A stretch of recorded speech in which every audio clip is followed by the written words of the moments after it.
Are we live? We're live.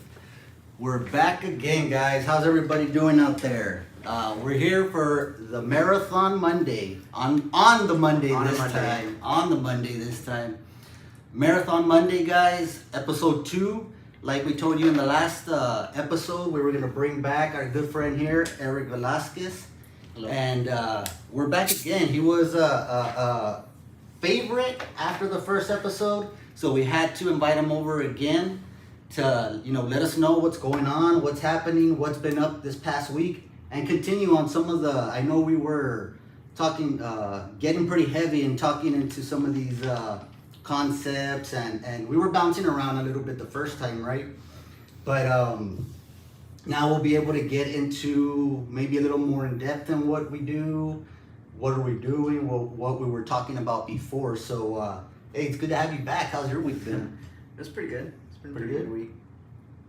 The weather's nice. I like when the sun comes out in the morning.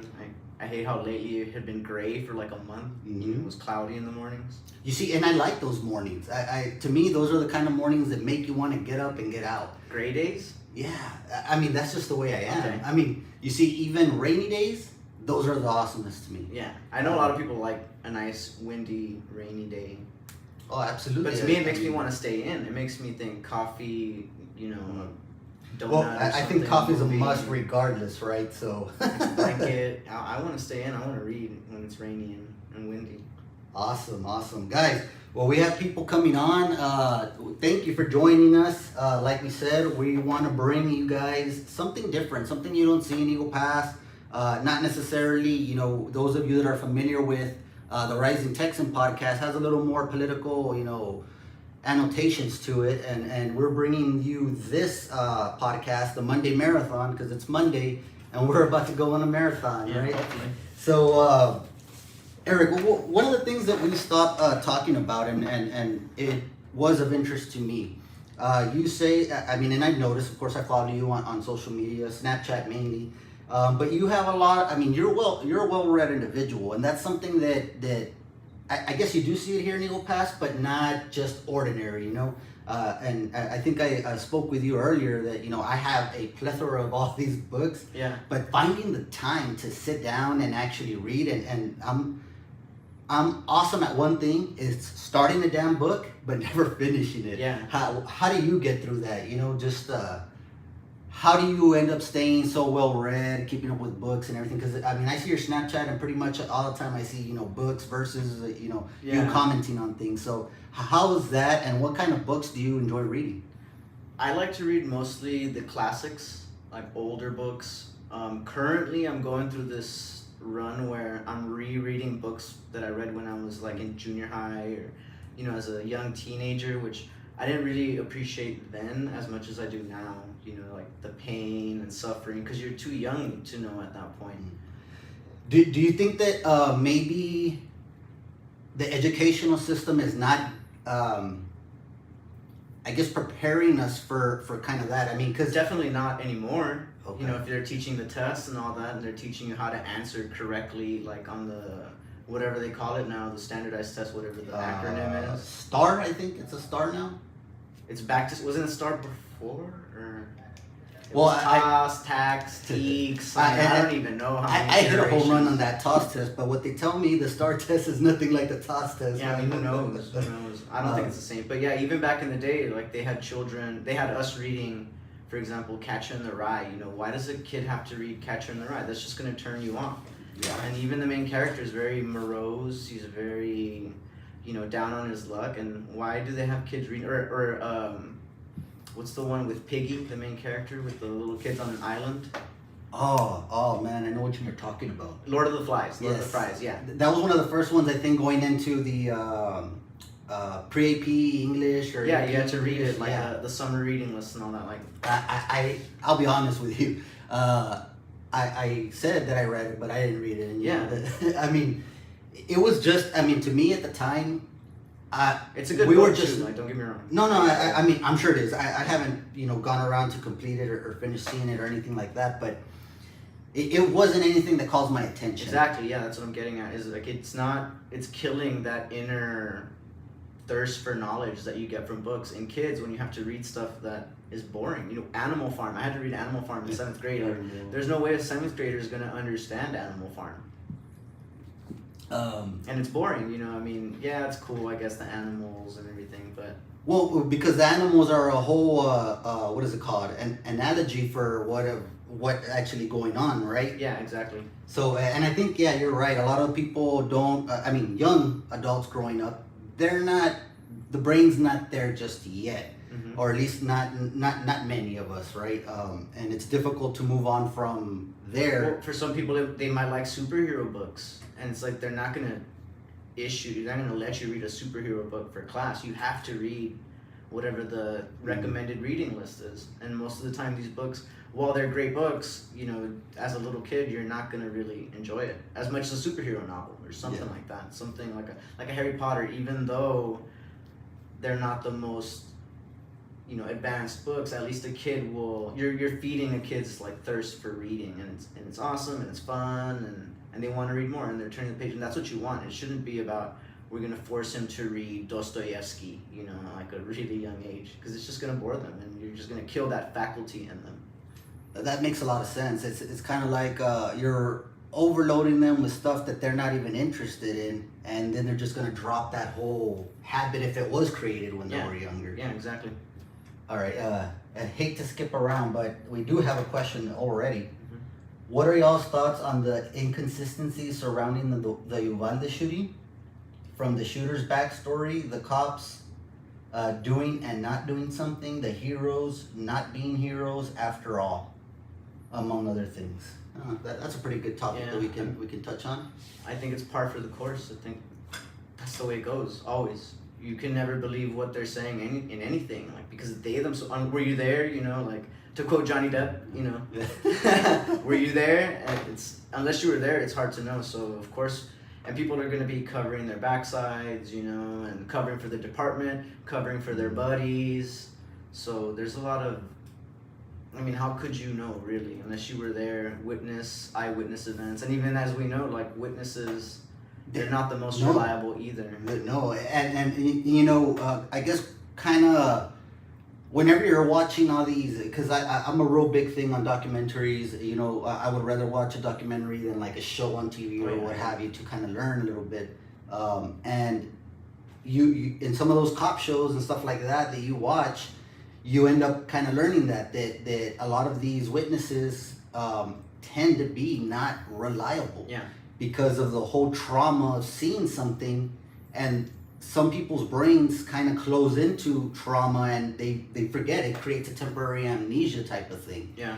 And a lot of that stuff, that what we're seeing is the media telling us the story that they want to hear. Yeah, that's the thing. Like, if they were to say this is a definitive story, how could you believe them anyway? Or would you? Or could you? Or would you? I mean, to me, it's like you're just going in circles when ultimately the point is, to me anyway, like, instead of worrying about that, let's worry about preventing it here more so than like who's lying or what. Like, let them figure that out, because it's their community, and maybe in a way we can learn. I mean, I guess that's maybe the benefit of it. Let's see what they did wrong so we could do right here.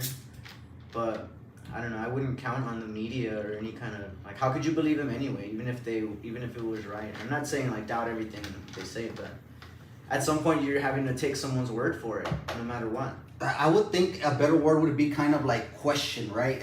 You should always be willing to question whatever is coming out. Because in particular to the Uvalde situation, we had so many things come out, about the killer, that first of all, that it was, a planned type of shooting. And, there's a lot of stuff that shows that it may be, but the course, or at least the timeline that they've told us, it doesn't sound like it was, hey, today's the day. Let's get for example, the Columbine shooting. Mm-hmm. I mean, they knew exactly. They were building up. They had, their notes, their notebooks and all that. Their journals, and they knew, what was it, 420, 419, something like that. They had pipe bombs, so I mean, they had to plan it. Exactly. So, I understand that how some people can think it was a kind of a planned thing, and maybe. I don't think it was planned. It was just a possibility out of many other things that could have happened, because You have him, supposedly, upset with his grandma about the whole not graduating thing. Or the phone bill. Or the phone. Well, see, there's two stories right there. Yeah. So, or it could have been both. We don't know. And then, she gets shot. He takes her truck, I believe, runs into a ditch. Now, what the hell was he doing that made him run into that damn ditch? Because it was a pretty bad accident in DC. And then from there, he's carrying, whatever machinery, and then happens to go inside the school. That's to me the interesting part. The fact that the truck crashes and then he ends up in a school. Like, what happened there? That's to me like a very crucial key set of events there that we don't know about. No, and I think it was that gap that they were talking about, the 12-minute gap that they don't know from when that crash occurred that it was called in to, how he ended up in the school. And those 12 minutes, I don't think anybody has been able to account for those 12 minutes. Yeah. And 12 minutes it's a pretty is significant lifetime. Fall, too. I mean, I don't know if you've ever been crashed into or something. The back of my car was just hit on the tire. And I got like a pretty weird like neck thing, just from that little impact. So having fallen the way he did, the way that truck looks, to be in good shape, to run out with your like rifle and all that and still go into action, it seems pretty... to be that aware, right? I guess, right? Yeah, and getting in there, because we even broke a video that we had where somebody was sharing it. I think it was on TikTok or something like that, and it shows him when he's outside the school, kind of like looking to how he can get in, and you get a sneak peek that he was carrying the rifle there. Yeah. But see, there was no like, you would think, as bad as that accident looked, a little limp or like something, but no. I mean, I'm not saying it's impossible either. I mean, you could walk away from a crazy accident without a scratch, but... Yeah, and that's the thing that the same guy, Joe Hernandez, he watches our podcast a lot. So what's up, Joe? He's the one who asked, and he says that let's see, it also discourages kids that want to further their education since they were wired to study for the end of the year exams. The literacy rate, this is a Border Life in Eagle Pass. The literacy rate is very high still in Eagle Pass. Teaching the test has dumbed down the public. I think that's what you were kind of talking about, right? And I guess I don't want to kind of skip. I was going back on those, but I don't mind going back. Yeah, all right. Then let's go ahead and kind of skip back, since Border Life is a big supporter of ours and watches a lot of our podcasts. Does teaching a test dumb down our community, our students? Yeah, because you're forcing all the population to be learning one thing when, as we all know, every kid is different. Some like painting, some like drawing, some like cars, some like fixing things, plumbing or whatever, but we're all teaching to forcefully do this test, pass this test, because in reality, what they want is a certain score so they can receive funding, so that if their school receives that funding and has a certain score, then the district will receive funding. And if the district, hits a certain score, then they can go to the state, but the state's not going to give it to them, or the federal government's not going to give it to them unless you hit a certain threshold. And that's really what is driving the education system these days, is that you have to hit these targets, you have to hit these numbers, these certain quotas. It's not about the kids.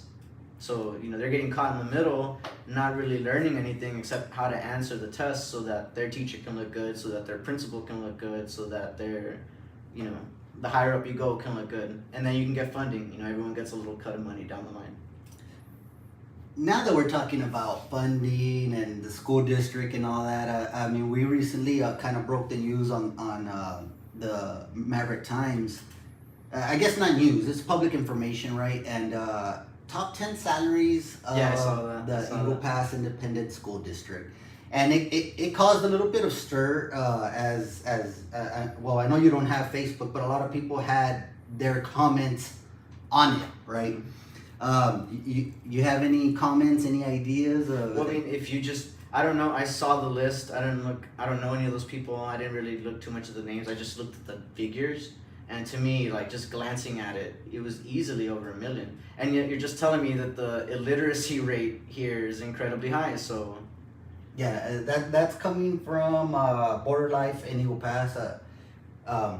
She always kind of like joins us in some of these podcasts, and always has, post educational stuff for the community, which is appreciated, because I think that most of us tend not to, bring out educational type things. And I think more than anything, that's the important part. We don't, but I think people appreciate it a lot. I know there's a lot of moms out there that anything the library does or any little opportunity to expose their kids to something different, they go take them. They're there 10 minutes early, 20 minutes early. So, yeah.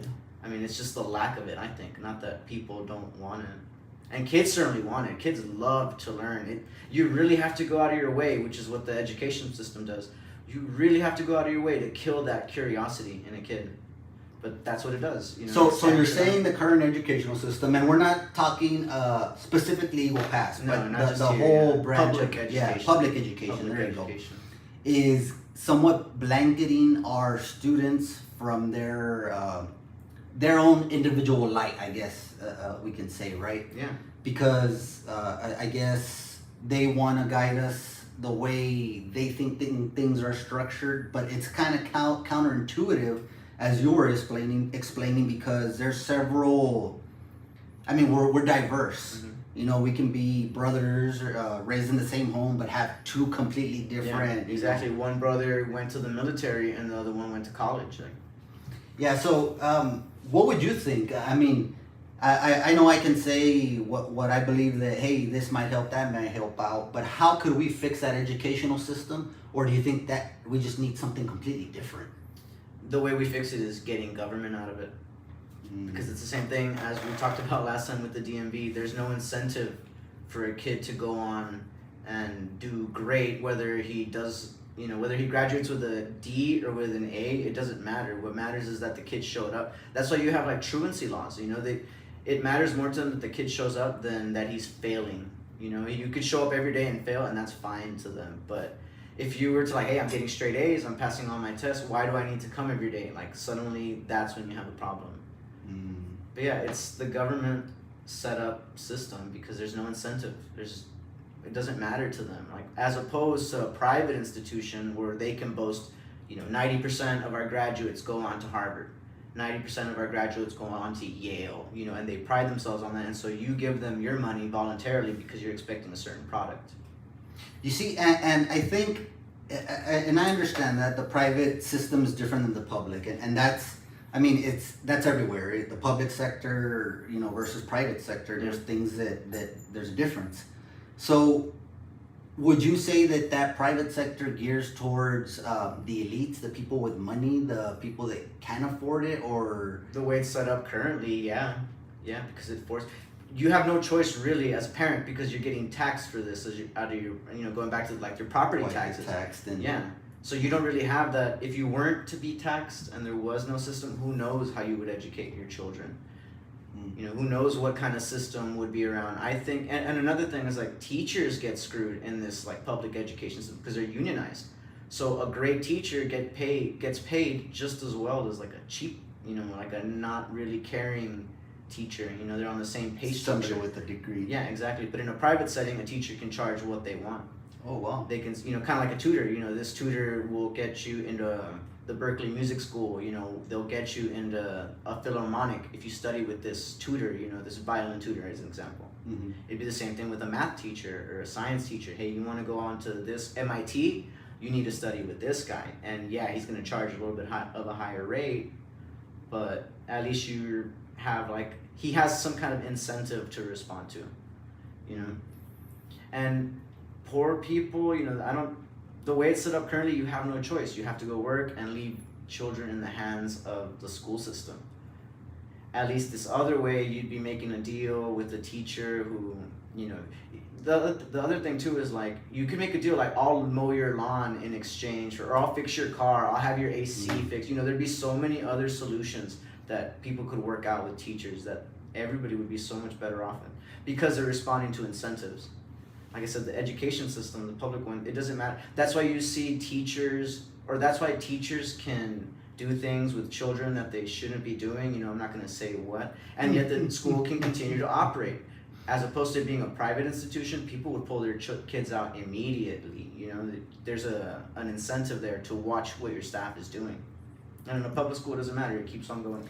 And it happens everywhere, you know. I know it's happened here. I don't think anybody's been busted per se, right? But it does happen. And you see it all over the news whenever something like that happens. And now it's. I've been seeing. I mean, traditionally you would think the predator is the male in this situation, but I've been seeing a lot of females. Yeah. More recently, and I don't know if it's because it's a thing where they feel they can get away with it because they're a female teacher. Because I think that male teachers do get a little more scrutinized in everything. I mean, it's a fact that males, for the same crime, get sentenced more often. Women get probation more often. For the same crime, men serve longer sentences than women do. I mean, I'm not trying to make this like reverse sexism argument or anything, but yeah, you're right. What you're saying, I agree with. But I don't know if that's the reason why. It could be that teachers are younger, like closer now to that age than they were before. I remember my teachers used to be pretty older. Yeah, like I had like older teachers.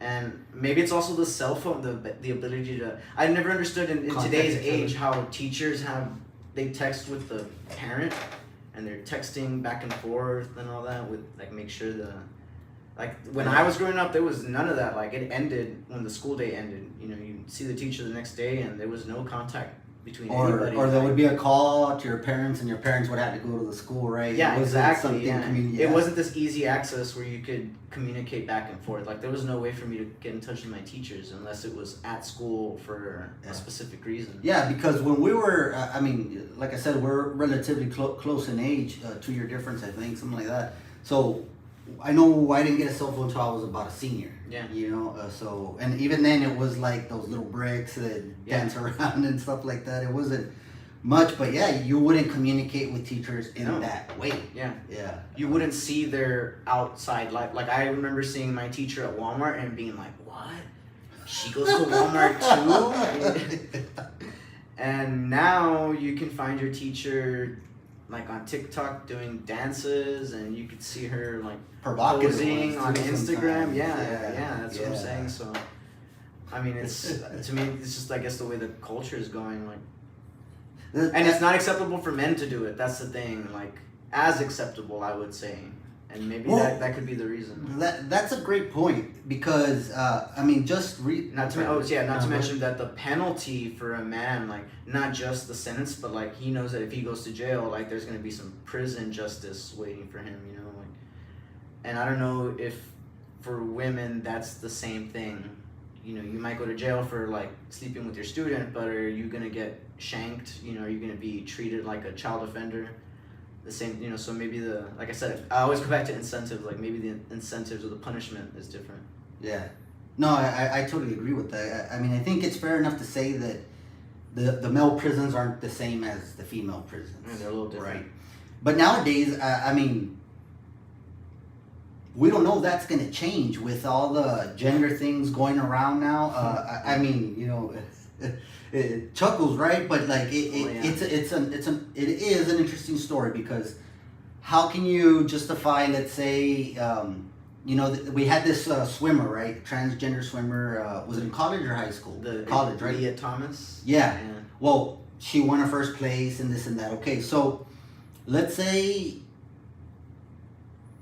he. I mean, I don't know her proper pronoun, right? But she, I think. Yeah, she. Yeah. So she commits a crime. So where should she go to jail? She would go to, I think, a female prison. Really? Yeah, I think so. Now, do you think that would cause like some kind of issue? Yeah, it's already causing issues.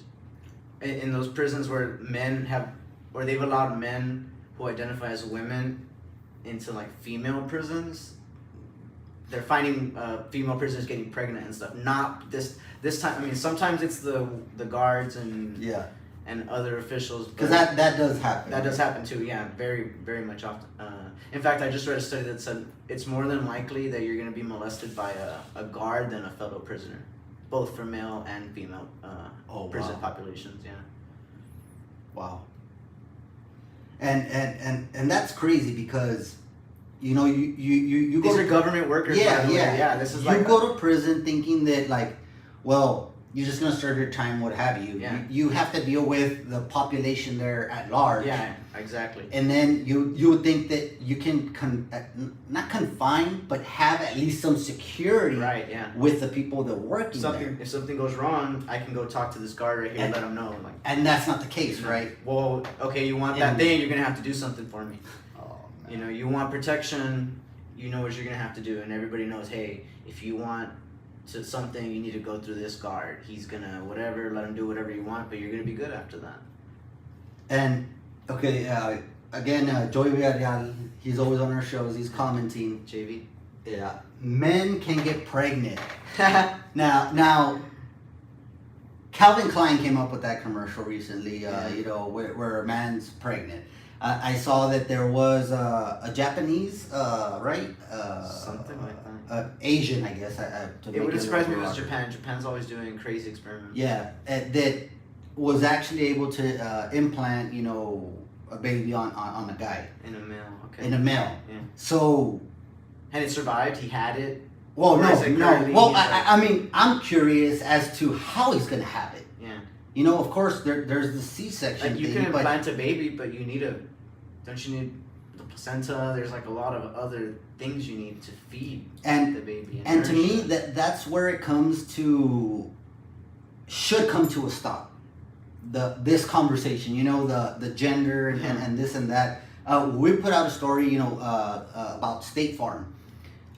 They were the consumer research. The executive director from Consumer Research actually obtained a email that was leaked from State Farm employees, where higher up is pushing on State Farm agents in Florida that, hey, who wants to donate these books? We're getting together with the Gender Cool Project, which is aiming to have non-binary conversations, transgender conversations, inclusion conversations with children, you know, 5 and plus, through supplying these books to the State Farm agent, and the State Farm agent donating them to either a library, a school, or a community center. State Farm wants its agents Yes. to go drop off literature about all this stuff. Yeah. In Florida. I mean, we have the To email. disseminate. Up They there. want their agents disseminating this information. You see, and that's where you would think that the book has got to be dropped or Why? I mean, exactly. To me, it's like, what's the deal here? What does State Farm get out of it? What do they care? Well, see, and that's the trend that we've been seeing with the whole, I guess, how they call it, the woke corporations that are coming out. It reminds me of this movement right now called the ESG, which is the energy. It's like a green energy, and basically, if you're not ESG compliant, you're not going to get investment from the biggest players in the world. So this could be. It sounds like a similar thing, because another thing that you reminded me of is like the Detroit Tigers had a certain a certain night that was celebrating this kind of idea, and then I was like, that's interesting, a baseball team doing it. And then who did I read the other day? I think the White Sox too. Now they're having their own kind of night. So to me, it's like those are two franchises. Now you're telling me this, so it makes me wonder: is there like an ESG, which is like a green energy? You know, they're basically strong arming companies. You want investment, you have to meet these like energy efficiency goals. So I wonder if the same thing is kind of happening with that agenda. You know, you want investment, we need you to be pushing this, you know, literature and spreading it around. Where do you think this push comes from? I mean, like I said, me and you grew up in a similar time. I'm not gonna say that there wasn't people that were like that, because there was. Yeah. But they were a little more reserved. Of course, you had your, handful bunch that, were out. And I think for the most part, Eagle Pass just kind of like, whatever. If you grew up in the 90s, you didn't care. Like, we really, like, I feel like the times today are more sensitive about it than we were in the 90s. In the 90s, it was, you do your own thing, I'll do my thing, you party, we party. But see, now there's more blame being thrown around than there was back then. I don't... Because there's money behind it, I think. The more blame you can pass around, and the more funding you can claim as a victim. That could be the trick, because I mean, I don't think necessarily there was less numbers of people that, have a preference or whatever. And, like I said, to each their own. I mean, it doesn't affect me in any way, right? Except for your taxes get, you have to pay a little bit extra to send. I mean, when you're seeing that we're sending like X amount of billions to Afghanistan to help, people who want to transition, like in Afghanistan, like why are we sending 700 billion to Afghanistan for this? Well, see, So that's what I mean. It affects you in the sense that like your pocket hurts. Maybe you don't notice it, but it is hurting a little bit. Well, the part that hurts my pocket is the fact that we have 40 billion that goes to who? The this war that's going on between Russia and Ukraine. Even our representative at the congressional level are for this thing. Yeah. They approved it. A lot of people like to say that I'm a Republican type of person, and I mean, I'm real quick to say, I'm not really, one way or the other. One thing I'll say is that I'm conservative, and that comes from my Hispanic background that we all grew up in. Whoa, give me 1 second, guys. Someone knocking. Yeah. What were you gonna ask? Because I can riff. Yeah, no, one of the things that I think that needs to be asked is what, given our conservative background and everything like that, so what's this big old change coming to, or how is it impacting us individually here in this border secluded town? The Ukrainian war? You mean? Yes. The Ukrainian war, how we're spending so much money over there, Yeah. and then having to deal with this type of situations here. Yeah, well, I mean, as you've seen, everyone makes the easy argument. I guess I was gonna take care of something. Everyone makes the easy argument that, well, they send 40 billion to Ukraine and we need border control here, or it's really easy to send it over there and we need baby formula here. I don't know, I find like an interesting analogy what's going on in Ukraine and Russia. Because in the Russian eyes and in a lot of Ukrainian eyes, they think they're Russian. Kind of like, I find it interesting because here in a border state, Texas, Arizona, New Mexico, California, there's a lot of people who say the same thing, that this was part of Mexico, so it's an interesting analogy I find. I feel like Mexican American people should have a little bit more sympathy to that idea that you're caught in between two cultures, and some people feel more American and some people feel more Mexican. And I think that's what's going on. Oh, is that ice? Yes. Sorry guys, apologize, but shout out to the baby mama. We didn't want to say anything, but these are warm. Shout out to the baby mama for coming through. She's probably listening to us right now. We got some ice. I apologize for the break. Yeah, I was just saying that the Ukraine-Russia situation is very similar. It's a border dispute, basically. And certain people believe that they should be on one side, and other people believe that they shouldn't, Just like here, some people think, well, this was Mexican land. And other people are like, yeah, but this is Texas first, and then it was America. So it'd be kind of like it's a similar situation there. You see, and I get you that you're saying it's a border issue, okay? Yeah. 40 billion goes to Ukraine.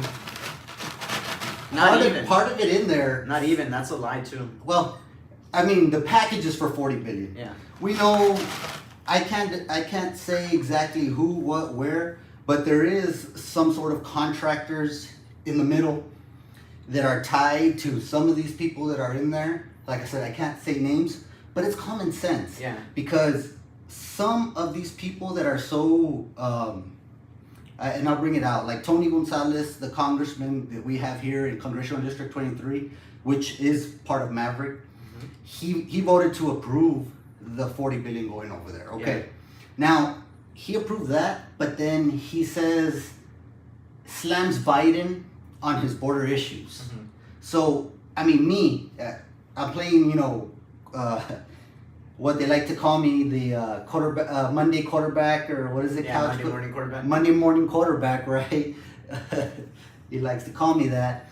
But it doesn't make sense to me if you're so another border that is not in our country. It doesn't make sense if you're looking at it from that point of view, but if you're being pressured by the Democratic Party whip telling you need to vote yes on this, or else you're not going to get funding on your next election, or else you can't expect the support next time around. And you're saying a Democrat, but Tony's a Republican. Does that? It doesn't matter. It doesn't matter. Oh, like, wow. well, one thing I wanted to go back to the first conversation we had, part one, is talking about like Fox News versus. Good. That's a good liberal topic. Versus the media versus the the conservative media. Mm-hmm. Republicans versus Democrats is when you look at things like war issues or spending issues, it's bipartisan. They always vote together. So yeah, it doesn't matter Republican or Democrat. When it comes to war, they're all in favor of it. Because war is the biggest moneymaker of them all. Am I for correct? them, yeah, for them. Wow. Another thing that I wouldn't call out any individuals or anything like that, but I would wonder, like, a lot of these people, they can trade on insider info. So if you kind of know that this is going on and there's going to be an aid package coming through, then wouldn't you want to check if, like, do they have investments in Raytheon? Do they have investments in Boeing? Defense, like, that's when you want to see, because, like, why would you vote for it? Maybe because it'll make your stock a little bit worth a little bit more, your little defense stock portfolio. And there's no restrictions on that, right? No. There's nobody, there's no watchdog that's like, hey, Well, you yourself can, mm-hmm. but it doesn't mean your nephew can't. It doesn't mean your best friend can't. It doesn't mean your wife can't. And that's a trade-off right there. Like, hey, I'm not gonna get rich directly, but my wife is one of the biggest stockholders, and exactly. And what difference does it make? The account is the same. Yeah. Or you're both tapping into the same, ATM. And to me. And just to clarify something too, when they say 40 billion to Ukraine, that's not what they're doing. It's not like we're sending 40 billion and it's going all the way to Ukraine. In reality, we're offloading our old equipment and sending it to Ukraine, and we're sending the 40 billion to, like I said, companies like Raytheon to replenish our stocks, essentially. So that's what they're doing. Yeah, so like the Stinger missile that everyone made a big deal about, we're sending Stinger missiles to Ukraine and all that. Raytheon, I think it's Raytheon, hasn't made Stingers since like the 70s or 80s. Like, the production had stopped. So we're sending old Stingers over there, and now Raytheon's getting money to make new Stingers. And if you look in the news, that like Stinger production has like started up again. And like, it was a suspicion early on, but I think maybe 2-3 weeks ago, like, the proof started coming out that, yeah, basically we're sending all our old stuff to Ukraine to be used up over there, and that money is actually being spent here to get like better weapons. Again, defense. I mean, I'm all for securing, our country. I think we at one point, maybe not right now, we were the superior, defense country here. We still are. Still are? Okay. Because you can't get to us. There's 2 oceans. There's Canada and Mexico. I mean, it's... Well, okay, when you're talking about in the sense of where we're located geographically, what I was kind of bringing on... Not to mention, we have weaponry, like 900 bases all over the world, so you do anything, one of our systems is going to pick you up instantly. Now, let me ask you this. The Pearl Harbor, would we ever see anything like that again? If we wanted it to, yeah. We could easily let that happen if we wanted it to. So okay. And Pearl Harbor, there are suspicions that it was, there was warnings, and they knew, that something might happen, and they let it happen anyway. It's a big, contentious issue in history, whether or not they slept on that information or sat on it and let it happen. Well, see, that doesn't come out in the movies, in the movie Pearl Harbor. That doesn't come out. You have to, you have to dig in and research a little bit of this stuff, guys. Exactly. You're not going to learn that in the school books, for sure. No, and that's the thing. And that's the thing that many people don't know what is going on. And even on that day, somebody radioed in, hey, we got a ton of Japanese, Zeros coming in. They look like they're in attack formation. There's a lot of them, and nobody rang the defenses. They let them still come. And I think one of the most damning pieces of information is that last second, quietly, we snuck our aircraft carriers out. So we let destroyers, and what you see in the movies is you're seeing battleships and destroyers be destroyed, but those are kind of like last generation tech. Let me put it that way. Those ships were amazing in World War One, but for World War Two, they're outdated. The cream of the crop is the aircraft carriers, and those are just casually, conveniently snuck out of the bay. Like, if it's true that we were letting them, I'm not gonna go that far either. But I mean, nowadays we don't really know. I could say, to answer your question, though, I would say like more like a cyber Pearl Harbor. Where all of a sudden like they knock out electricity grids. Suddenly there's no power. And you're just hit like that. But like somebody would want to do that. I mean, to me, the benefit of doing something like that is if you want a physical attack as well, because you already have their defenses compromised. They're vulnerable. Mm-hmm. So that's when you would attack them, right? That's when you would hit their, I don't know, you have their shields knocked down, their radars out. Yeah, that's when you would hit as a precursor to an attack. Since we're bringing up all the conspiracy things. But I don't think it would happen, by the way. No? No, I don't think so. I think all this like warfare and China and Russia, I think it's all a big lie, honestly. I think... So you think it's fabricated by the news that are kind of building up this fear, I guess, in people? Yeah, because there's money in it, and it keeps them in control, and they can take more rights away. Look what happened after 9/11 with the Patriot Act and all that. Like, that should already be gone, and yet every year they renew the Patriot Act, and they're spying on our phones, they're spying on our emails. They're violating the Fourth Amendment left and right. There's actually a logarithm that's in it. All of our phones are tapped. Mm-hmm. There's a logarithm in there that picks up keywords, and then that's when it starts recording, different messages. I mean, so you have people having to talk in, code. Which is a Fourth Amendment violation, I would say. No, absolutely. See, and I was about to get back to what you were saying about Pearl Harbor, and I was going to reference it with 9/11. Okay, yeah. So 9/11, I don't know if you are familiar. Which is why I use the words "if they want to let it happen." It's the same thing. Exactly. Yeah. So now 9/11, I mean, that's one of the things that I did research. I mean, you have these. What were those series of documentaries that? Loose Change. Well, that was one of the first ones, and then there's a series of other ones. If I remember the name right now, I'll come back to it. But and basically, that's what they're saying. Mm-hmm. They're saying jet fuel can't melt steel. One thing. Yeah. Now, the plane that was gonna hit the Pentagon just disintegrated. Yeah. There was nothing there. Yeah, there was no wings, no engines. And in every other crash, they were able to find those kind of debris. In any crash, yeah. Yeah. You're gonna see the engine no matter what. And that's what a lot of people... Yeah, the Pentagon thing is a perfect hole on the wall. It's like you don't see wings on the side, you don't see anything. It's like the plane went perfectly into a hole. Which looks like to me a bomb from the inside. A missile, yeah, that would probably make a lot more sense. Mm-hmm. Something something that can penetrate without having like a wingspan behind. Because you see that thing and it doesn't look like a plane crash whatsoever. No, it doesn't. And you also have the one that was misguided, lost, and it flew like just out of nowhere. There's been a lot of like black box talk that hey, they said this, they said that, but of course they never. Nobody ever gives you the real story, right?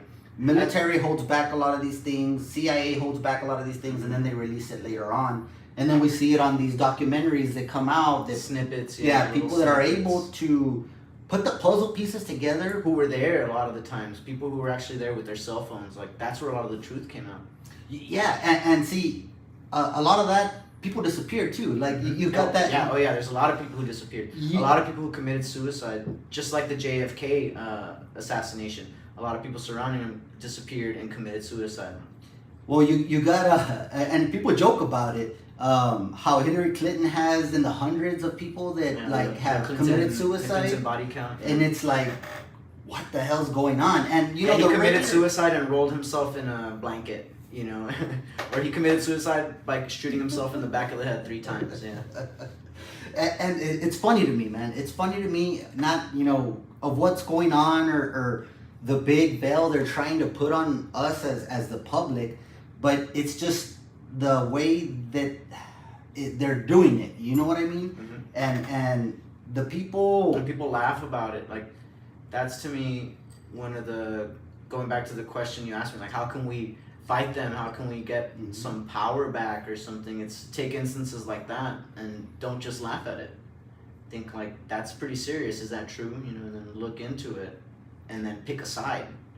But don't just, because now it's like, oh, Clinton body count. Overnight it became like a joke almost, like it's funny because it's true kind of thing.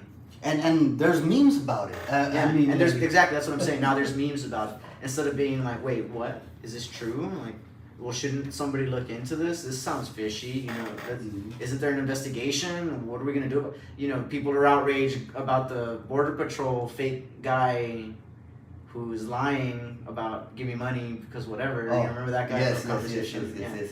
People complain about that, but they don't make a stink about this. You know, about something like that, and you know. And I think that more than anything kind of shows where we are as a society, that we're letting social media, because that's where that comes out, social media dictate what's important to us. Yeah. And it's blinding us as far as, you know, distracting us. Yes. And which is the point, is to distract us. That's the point. And it's like that horse, you know, that's the blinders. The blinders carrying the carriage, and you're just like that. And you're just focusing on what is being painted on the wall for you. When there's this whole other like perspective back here that some people don't even realize. And it's understandable. I think we touched on it on the last episode, was that they are, you know, too busy trying to pay bills, worried about their kids getting to class, mortgages, you know, trying to pursue their American dream, or paying the car off. Yeah, you know, simple things as that. I mean, you know, I had to make rent today, and that was like the things like, oh shit, well, that's what I gotta focus on. Everything else was like kind of a blur until later on. I'm like, oh shit, there's, you know, we got things to do here. And I can resonate where the public in general is just, you know, focus on their task. And all of us were told when we were growing up, just mind your business, you know, worry about what you and this and that, and you know, it's still, and that's been forgotten, I think. Everybody worries about everybody else's business, right? It's there's this guy called Marshall McLuhan who talked about this, the global village, and he was talking about he was talking about this in the 1950s, and he was saying that in the future, this was when I believe satellites were coming in, so you can watch satellite television, things were being beamed through satellite. And so he was responding to that, and he was saying in the future, we're going to be caring about what some dude in Nigeria is doing, and we're going to be responding emotionally to what somebody in Turin, Italy is doing, because he said it's going to become a global village thanks to this like instant communication. Well, I mean, that I haven't heard of that concept, but that sounds a lot like the times that we're living in right now. Yeah. Because I mean, you're absolutely right. The way you were talking about how medias can source some source over here and get away with, you know, kind of trashing or doing whatever they want with somebody, as long as they have that source from, you know, Zimbabwe or is that what you said? The Uganda, Uganda Times or something. And that's just to call it like in a football metaphor, the Liberty of the Statue of Liberty play, you know? Yeah, it's a play. Yeah. Distract over here, but you're handing off down here. Exactly. So yeah. How can we combat that now? And this is a sincere question, right? Because I mean, you know, I'm dipping into kind of the news thing. I've been at it for about a year, and I've had mixed reviews, like anything else, right? But my original starting point was, hey, the news down here is just so one-sided. You know, they try not to give you the whole picture. One-dimensional. Yeah, whether you're the villain or whether you're the hero, it's whoever has the dinero. Yeah. You know, they can paint you to be whatever. Exactly, and a lot of people, what they don't capture is that, you know, like an attorney, like a lawyer, the duality of everything. There's always two sides to argue with any damn thing, damn thing you put there. You can argue this is half full. You can argue it's half empty. Yeah. You can argue, well, we can still get drunk off it. You can argue this is, you know, there's just two sides, maybe even more, right?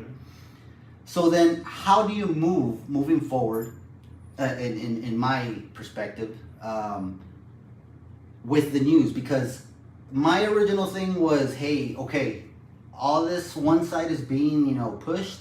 Let me push the other side, and that's how I started. Mm-hmm. And then, I got backlash from both sides. Yeah, of course. And it wasn't my thing to bash another side more than like it was like, hey, there's this whole other No, side. but you're supposed to pick a side, right? Well, see, and that's where people always think that, hey, he has a side. Yeah, exactly. And it's like the Democrat Republican, oh, this guy's a Republican. Yeah, it like, happens to me all the time. Yeah, and Fox News viewer, I'm like, I haven't seen Fox in years. And I don't really watch outside of certain news shows, but I like cable TV. I rarely watch. If cable TV is on, it's that I'm working on something and I just need the background noise to be there, right? But other than that, I mean, people are always ready to paint you in one side or the other, right? It's easier. It's easier that way.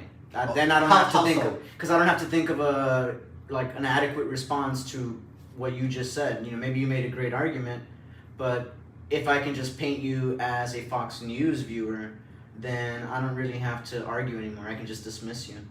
Mm. And I think that's what it is. It's just, it makes it easier for you to just, oh, you're probably a Tucker Carlson, or on the flip side, oh, you probably watch Rachel Maddow, and you just dismiss them. I mean, it's on both sides, really. I know that it's really easy to say liberals, leftists, and whatnot, but on the right, I see the exact same kind of tactics, and I don't think they're any better. A lot of people that claim to be Trump, Patriots, MAGA, or whatever, like, you see it when somebody on the Democrat side realizes, like, you know what? Maybe Trump wasn't that bad, and what does the right do? Ah, you idiot, we told you. Like, they jump on them. Like, there's a glee there, there's a joy there too, Let me ask you this. Hold on, real quick. This is a good one. It's Joe Hernandez here. Check out the Matt Walsh's film, What is Women? Okay. Have you seen that one? No. Okay, so I guess we can't really comment on that. Well, what's it about? Joe Hernandez. Why do you think we should look at Can you explain a little bit of what it's about, or maybe throw us a link here or what's something? the thesis there? Yeah. Appreciate it, Joe. Ray Velasquez, another contributor, stereotype mentality. So they want to put us in a certain category. Yeah. And I can totally relate. Like I said, I know we started this talking about like the news that I was trying to put out, is that, the first thing that a lot of people started saying about me is that I was crazy. Yeah. Like, he's crazy, man. Going back to our first chat, the first easiest tool is ridicule. Mm. You don't really need much beyond ridicule. And it convinces people. It turns off. Oh, what an idiot! Oh, tinfoil hat. And so everybody else stops listening to you because you've been labeled this. And that we've been battling that that label. I mean, we have a county judge, when we try to interview him, say that I'm being investigated for something, so he couldn't talk to me or interview with me. He's a judge, shouldn't he be asking you questions like, "Hey, this is a perfect chance to extract some information on the public record. Maybe I can get him to perjure himself or something." I mean, I don't know. That's what I would think. I get you. I totally get you. Yeah. Now, but what I'm saying is that he tried to paint me in a certain light, Yeah. right? That's what he's trying to do. Yeah. As many have. We have. Could it be that he's wrongfully accused, and here's my opportunity to maybe clarify the situation as a judge? I don't know. I'm just throwing it out there. No. I don't even know who. Yeah, go on. We do Sorry, know what we're sorry. talking about. but and I'll say County Judge Salcedo, we invited him so many times to come on the show. Actually, probably more times than we did Ramsey English Cantu, who did beat him out for the Democratic nomination. Very convincingly beat him for the Democratic nomination. And there was just so much dealing with that. And that side I've seen them, call me crazy. I've had a guy that works there at the jail with the Maverick County Sheriff's Office literally just call me so much shit like to my face that I'm just there like, you know, Why? do you not understand? No, well, even that. How bad did he look? Yeah. How bad did he look? A county employee getting like, you know, 60, 70K. His name's been thrust into the vortex of news because he's one of these people that are close to, you know, the person. Yeah. So, I mean, I know you may not have seen it because you don't have Facebook, and that's where predominantly most of our stuff gets shared. Yeah. But, you know, we were torn down. I mean, this guy just tried to rip me a new one, and I was like, man, like, dude, I'm going live. Like, you know, the red light's on. Yeah. And to me, you know, which shows how like short-sighted and yes, you know. I mean, and you see, I had a very interesting conversation today. I'll share that. I won't say who it was with, but and I want to get your take on it. The whole I know you're not too not that you're not too familiar, but you don't dive into too much local politics. Yeah. But in general, you have If it's not one guy, it's the other, in my opinion. It doesn't matter if it's A or B or C or D. It's all the same. And that's where I was getting at with the conversation I had with this friend earlier today. She says that, you know. And by the way, I don't blame anybody either, because it's the way the system's set up. You gotta take what you can get when you can get it. You know, you only have 3 years, 4 years, or something. You know, like it's just the way the incentives are set up. So I don't hold anybody responsible either. Like, I think a lot of people who criticize, like, not you or me, we wouldn't, but I think a lot of other people, they would do the same thing, you know, put in the same situation. Because power corrupts, absolute power corrupts. You know, the whole quote, I forget, Lord Acton, I believe that said that. And power corrupts and absolute power corrupts absolutely. I think that's the quote. And I mean, and what you're saying, it kind of reminds me of a quote from Batman, where they say you either die the hero, or you live long enough to be the villain. Yeah.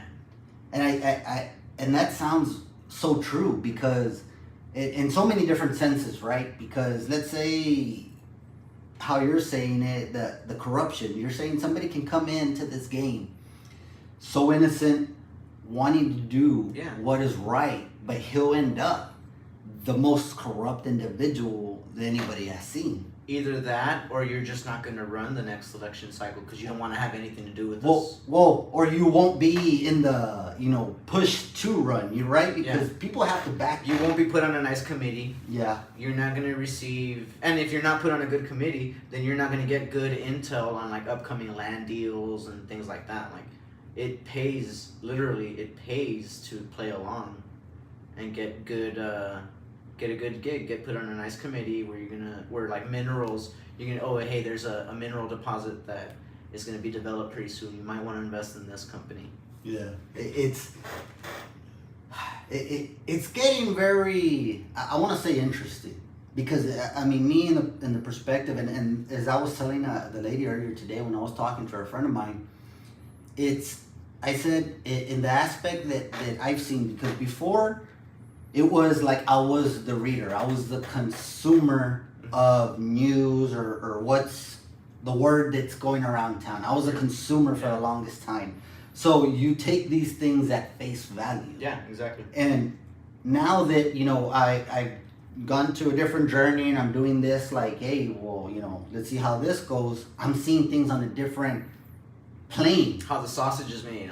Oh, man. That was a good analogy. Yeah. And it's like, damn, I didn't know it was like that. Yeah. Now I don't want to say that, you know, I wasn't a little wet behind the ears, because I wasn't too naive, but the lengths that people go, the lengths that media goes, and it's just like, wow. It's a conspiracy. It's a conspiracy, and by conspiracy I mean conspiring, as in working together. Which is what conspiracy means, you know? people working together to accomplish something. I mean, they're conspiring. You don't have to tell me I've been labeled a conspiracy theorist and but just for the people out there who think conspiracy, therefore conspiracy theorist or something. Conspiracy just means two or more people working, usually clandestine, and like keeping it on the hush hush towards some goal. That's all a conspiracy is. It doesn't have to be good or bad. Yeah. But when you say it like that, media does conspire with politicians. And there's a lot of conspiring, colluding, that's the word now, like with any collusion. And it's not just in the local, state, it's up to the national level. It's all tied up. It's everywhere, all tied right? in, it's all tied in, At some point, if you don't play along, you don't get funding. It's going back to the same with the school things. You don't play your part, you're not gonna get the funding. It takes a lot of courage to say no. We're not gonna take that funding then. We're gonna stand on our own 2 feet. Nobody doesn't. No. I mean, just so like with my news thing, man. I mean, we haven't had any major contributors. It's been basically, small businesses, most of them that are barely starting out, and contributors, from the people that watch us, send us donations, send us stars, and those people, I mean, have been keeping this. Now, mind you, it's not like, we're not Fox News, we're not CNN here, nothing like that, or even this podcast. If we had a crew, we would have started on time. Yeah, I apologize. We did start 30 minutes late, and nobody was after me more than Mr. Velasquez here, but, and he's right, but, I mean, the viewers, you guys know, I'm 8-ish, 9-ish, which we're going to work on, because Mr. Velasquez gave us some pointers here, Cracking right? the whip. Yeah. Cracking the whip. Cracking the whip a little bit, but let's hang back here. I saw something here. Okay, Ray Velasquez brings up a good point. Do you realize there's only 6 people in all major news networks in the world that own all news? Oh yeah. You see, Viacom. There's only just a few companies.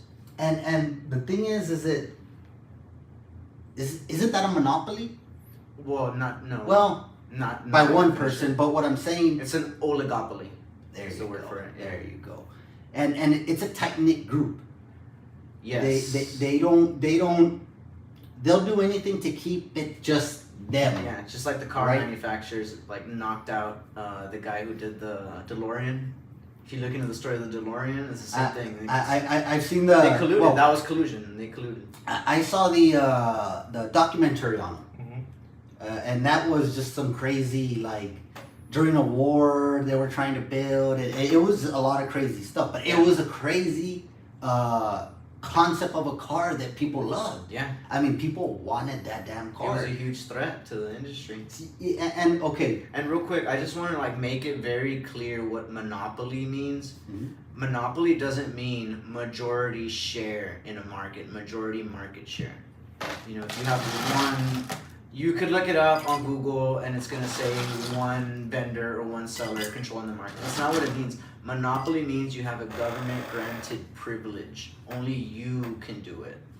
Just like the East India Company is an example where the government says only you can do this. Insulin is a great example. That's a monopoly because I think only one company can manufacture insulin, which is why it's so high. Apparently, I don't know, obviously, because I don't know what the precursors are or anything like that, but apparently it's easy to manufacture insulin for $5 a shot if they were to open up to competition, but there's only one company who has the grant or the privilege, which is what it is, a government granted privilege. That's what a monopoly is. So, okay, besides insulin, what other examples do we have out there?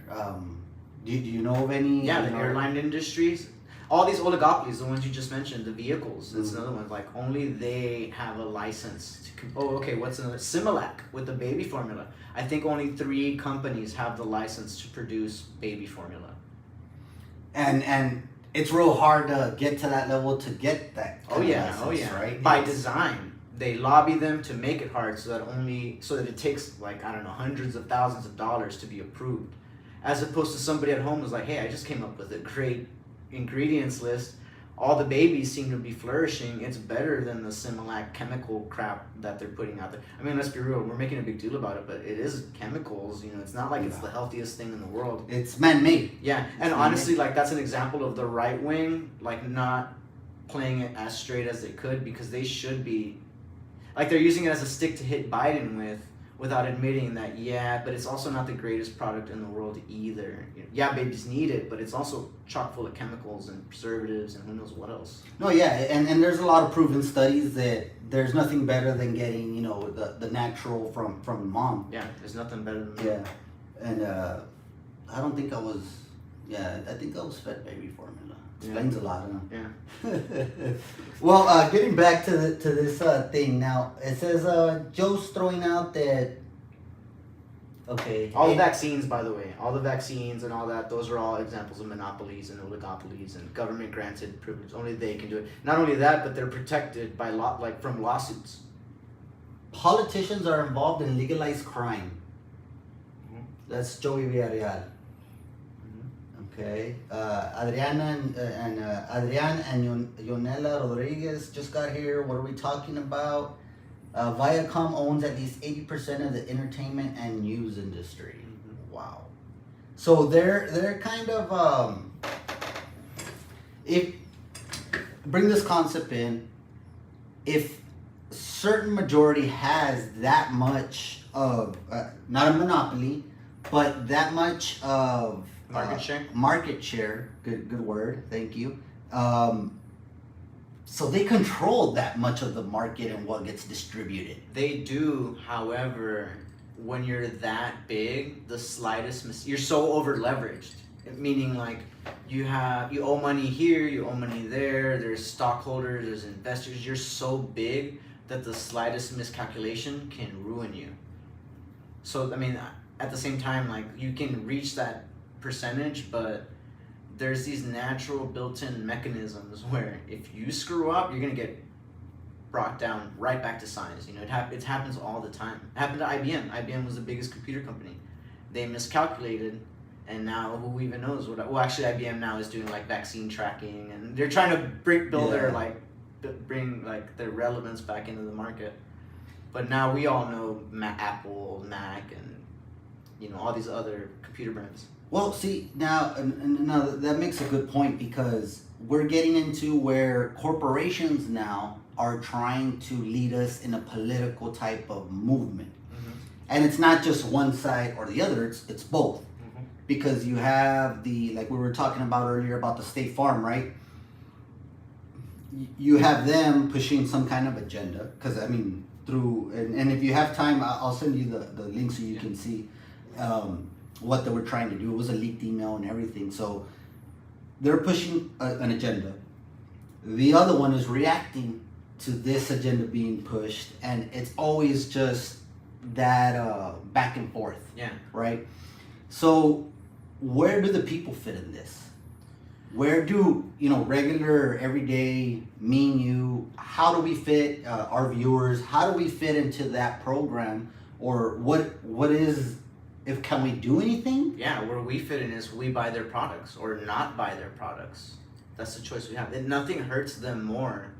If you look at businesses like major corporations, Coca-Cola, Pepsi, Pizza Hut, whatever, like Walmart, they all respond to consumers, every one of them. That's the beauty of capitalism. That's why anyone who prefers socialism or communism over capitalism because of greed or something doesn't get it. That yeah, there's greed is existent in capitalism, but the only way a greedy person can make money is giving you what you want.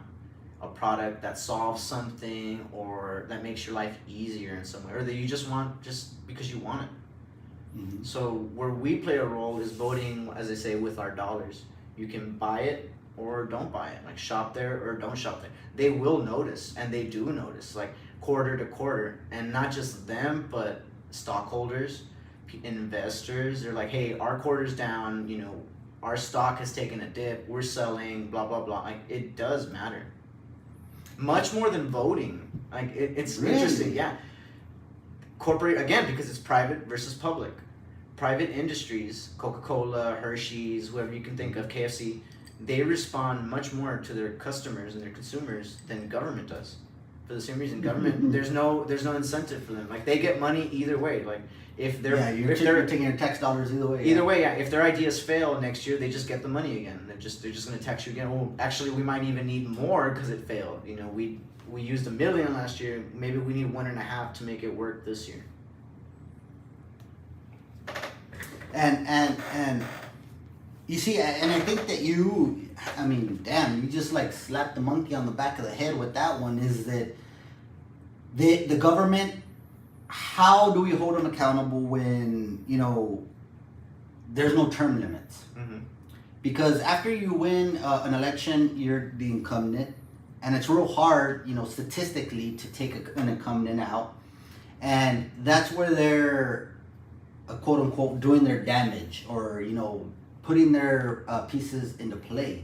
Yeah. And like you said, they don't have to respond to that's what we feel. I mean, and man, it just like rang a bell in my head when you said that, because I've been after Tony Gonzalez for a while, and my thing is that he touts the Republican name Mantra. Yeah, but and honestly, the way he's voting, he's the second most Democratic voting Republican. Yeah, wow. After the GOP leader, There's a lot McCartney. of those. I was about to say there's a lot of those. Well, you have the GOP leader McCartney, the number one, Mm-hmm. voting to. Yeah. Yeah. Right. I think, yeah. Joey, help me out. I know you're watching. But Mitch McCarthy? Kevin McCarthy. Kevin McCarthy, yeah. Who am I? Mitch McConnell. I'm thinking Mitch McConnell. Oh, that's congressional. Yeah. I'm talking about state. Sorry, I may have. No, wait. No, I'm not. No, you're right. Well, he's Continue, the most. continue. Yeah. Proceed. I'm sorry about No, you're good. So he's the most Democratic voting Republican. Tony Gonzalez is number 2. Mm-hmm. They were both just down here in Eagle Pass or Del Rio supporting the border security. Mm-hmm. But both of them were approving that $40 billion going to Ukraine. Yeah. So who's holding them accountable when Nobody. so much money is going to Tony Gonzalez to continue? Like right now, the guy has tons of money. Lira, which is the Democratic nomination, he has some pretty good money too, but nowhere near what Tony Gonzalez has. And it's sad to me that politics has reverted into who has the most money. Because Yeah, but literally, it's always been that way though. historically, Historically, yeah. Julius Caesar, the reason he went into Gaul, what's known as France nowadays, is because he needed money to pay off the debts for when he ran for consul.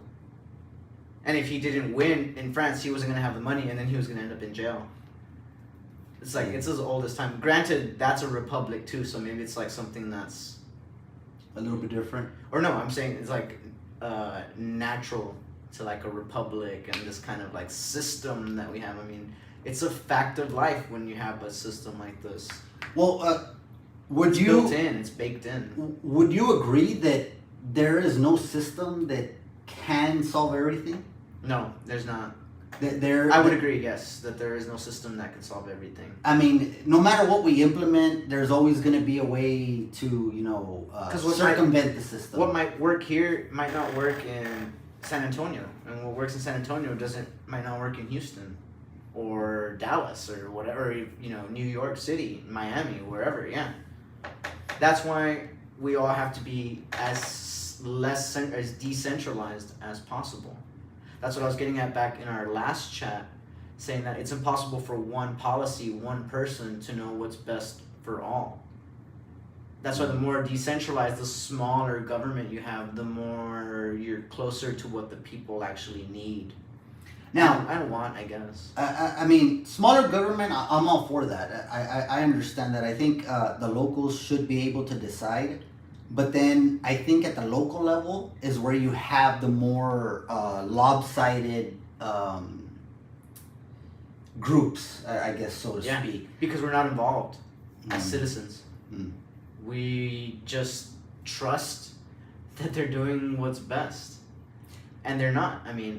I think of the little cement in the dividers all across town. Whose idea was that? I don't think the people wanted that. No. Who stood up in a city council meeting and was like, I demand. Well, on that, cement. I know a lot of people have brought that up as a situation. So TechStot, of course, that was a TechStot project. That's Okay, that's a state. Yeah. Yeah, that's a state. Now, there's projects right now for Again, like the again. next. So what does the state know about what's best for our roads? Yeah.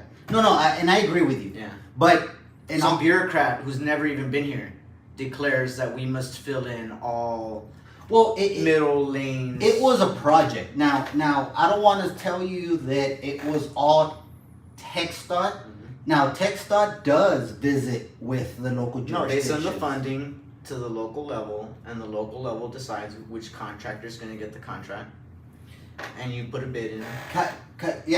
Kind of, sort of. What I was getting at, because a lot of people wanted to bash, like local city, local county, okay, but it was a state project. Now, so what if they had said no?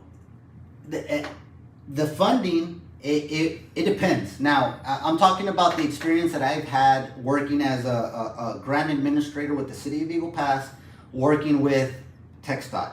Now, TechStot, I mean, yeah, they got a lot of money. Oh yeah. Now, TechStot has their projects that they want to see fulfilled at their level. What they want to do is, okay, well, we have this funding, but we want you to do this project in your. You get what I'm saying? Yeah. And that's how they kind of steer the spending money for spending money's sake, because we have it, because it's there, and if we don't spend it, then it's not going to be in next year's budget. And yes, and because either it's kind of like a thing where either take the money, and if you don't take the money, you might lose it. Yeah. We may be able to put it in another project, but we can't guarantee. But if you do this, we guarantee the money is there. And that's the little game that they play. Now, what I wanted to come across for people to know is that now, yes, it was a state project.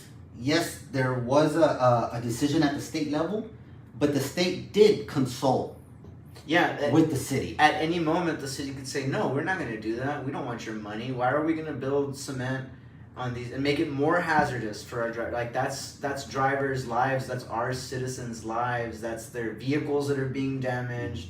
Why would we do that? No, keep your money. We don't want it. I mean, that's to me what the now, playing devil's advocate here, do you think that the public at large would be upset of losing that funding? They wouldn't even notice. It's their money. First of all, they don't notice. They don't notice when it's taken or not. Yeah. It's already taken, so no, they're not going to notice. It's already been taken from their paychecks. It's already been budgeted. It's already been. So no, they're not going to notice. Wow. And it's difficult because that was a highly like a thing, and it divided the city for a while, because certain topics that come out and people choose sides, and then you have your keyboard warriors, and that's fine, because I think keyboard warriors and Monday morning quarterbacks, all that, I mean, you need to have that. To me, what settled the argument completely, like this was the stupidest thing that anybody ever thought of, is when you see an ambulance that can't get out of the traffic. To me, that's like, you clearly didn't think it through. You were not out there standing and seeing what was going on. And you know what? Shout out to Hector Chavez, my former director in Public Works, because he said it more than anybody. Is when engineers from the state or anybody else would come out, oh, we need to do this, and that. And he'd be like, you guys are out here, with your computers, your models, you're seeing this, but you know what? I'm there. Yeah. I'm there 5 hours watching in a cam car, seeing like, you know what, that's not gonna work. And I think that's the difference, where how you're saying that local small government down here is much more valuable than this big government trying to tell you what to do. The closer you are to the people, the more likely you are to have a pulse on what they need and what they want. There's no way, I mean, if it's a state, there's no way some guy in Austin can know what the road conditions are in Eagle Pass. And I mean, you would have to have lived here for many years and driven these roads to be like, yeah, they need to do something. There needs to be a cement barrier in between. I mean, I live by there. Which no one has ever even said. Nobody's ever even said. No, I live by there. It's not like I live by the UMC. I hear cars passing by. I would know if there's an abundance of crashes, and cars are always flipping out over there and whatnot. But no, I don't think I've ever heard anything, even like a police officer stopping anybody. It was like a relatively safe stretch of road. And now it's caused like so many troubles to where people have to go by, like if they're trying to turn somewhere, they're trying to get something done. I think more than anything, how you said on El Indio, well, I don't know if you meant El Indio, but that's one about veterans, I think. Okay, Yeah, well, by the UMC, yeah. okay. You see, we have the same problem on El Indio. On El Indio, yeah. When 4 or 5 o'clock that everybody's kind of rushed and everything, there's no way to go around anything. Exactly, yeah. There's no fucking way to go around anything. And I've gotten videos from a lot of people, you know, whenever that issue just came out, showing that, like, you know, there's the fucking ambulance behind all these. Yeah, so exactly. what is it going to do? Can't do anything. And then not just that, when we received heavy rain not too long ago, all that just, and the water, because anytime you put any kind of concrete surface or asphalt surface, it makes the water run off faster. Yeah, because it repels water. Yeah, and all this side, which is the east, no, well, the inbound lane, south coming into Eagle Pass, it's all those businesses were getting flooded out like ridiculous when it first started. Oh, okay, the water was running off. Yeah, because you have the slab, right, and it's higher. So now, traditionally, that area was already bad, right? But you had the road to kind now of it's working like a dam. Yeah, Yeah. It's building the water up, but it can only go so far, so it's throwing everything back out. Yeah. And all the businesses on this side that are at the lower elevation, They got screwed. oof.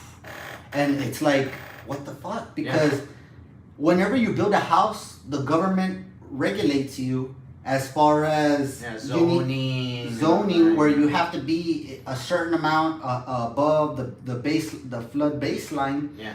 You know, and you can't throw, like, you know, there's mathematical equations and all that, and you can't throw any, if your elevation's a certain height, that means the more water is going to be thrown this way to your neighbors, and you can't do that. Yeah. It needs to be discharged a certain way. Okay. Yeah. So it kind of seems that the tech dot didn't even. Which even then, like, why should it be free to do that? Why, if I can do it and they don't want to do it, that's on them. Like, that creates more of an incentive.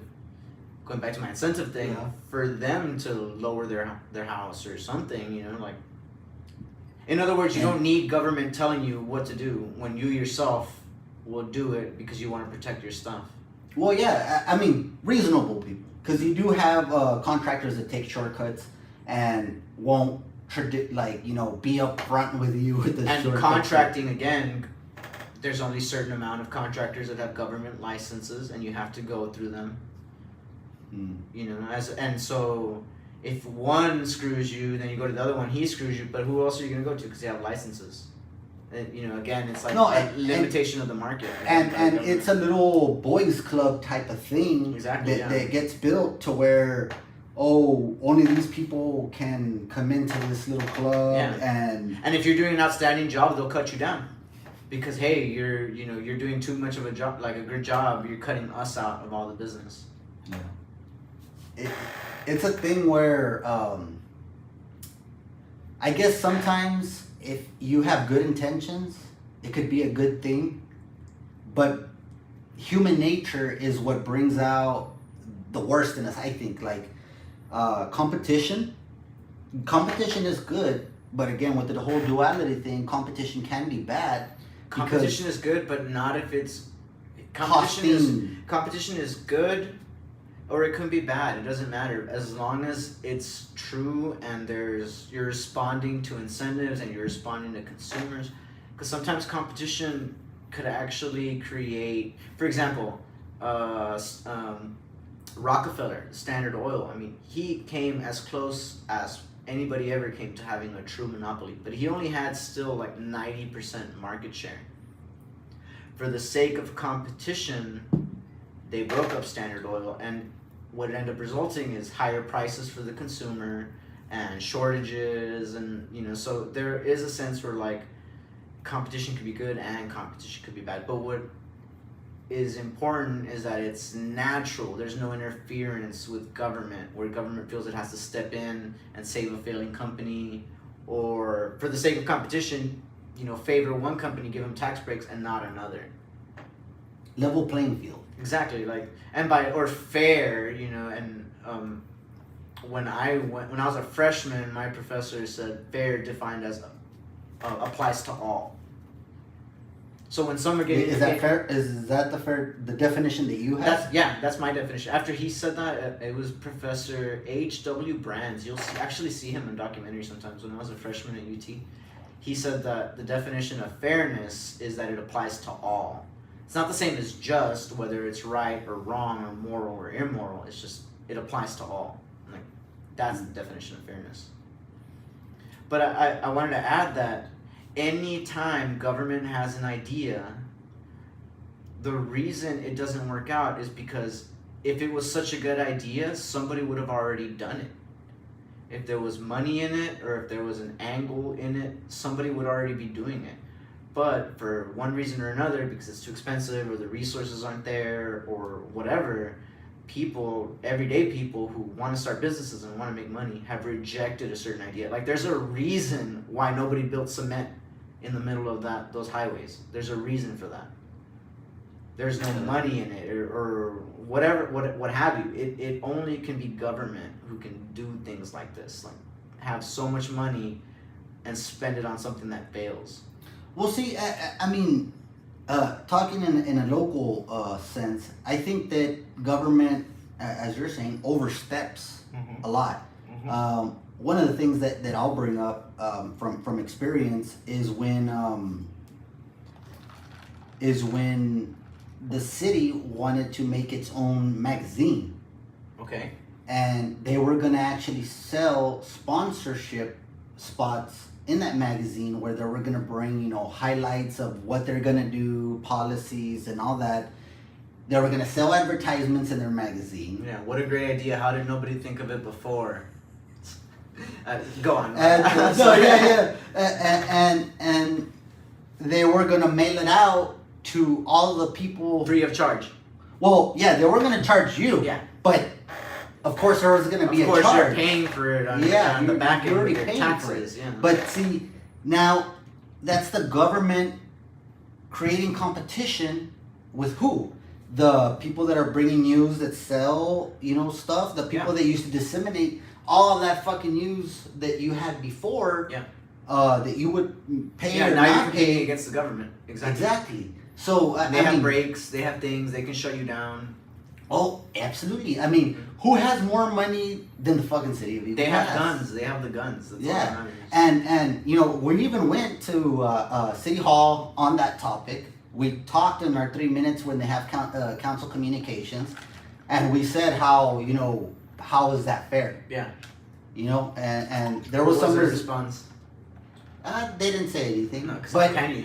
No. I mean, they're not obligated to say anything whenever you have your council communication of 3 minutes. You're limited to 3 minutes, right? You can say whatever. I mean, some of the councilmen try to say something some of the times we went, but they're not obligated to say, you know, this, that, or the other. They're just letting you, you know, bring up issues.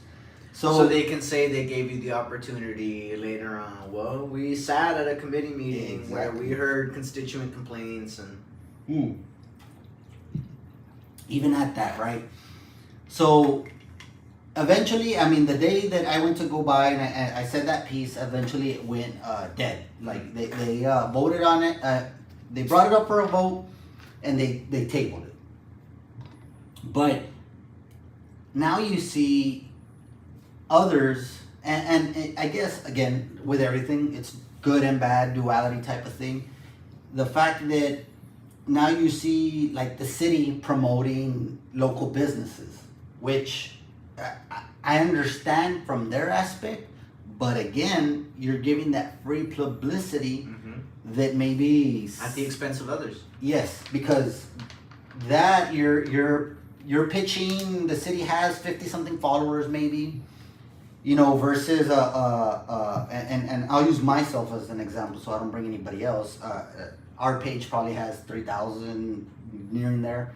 So people are always so blindly like, oh, well, 20,000 versus 3,000. Oh, let's go with the 20,000. Yeah. But that's not the case as always, because you can have 20,000 followers and have active 500. Exactly. Yeah. But you can As have they're finding out with Twitter and Elon Musk and all the bots and all that. I mean, yeah. I mean, who doesn't have a fucking fake Twitter nowadays? Who doesn't have I've never had Twitter. Are you kidding me? Never Twitter's had Twitter. the place to be now. Like, that's where we go bug the hell out of our elected officials, and it's a public forum, so what the hell? Yeah. Even though we have been blocked by, certain... I just don't want to do that. I'm not interested in what other people...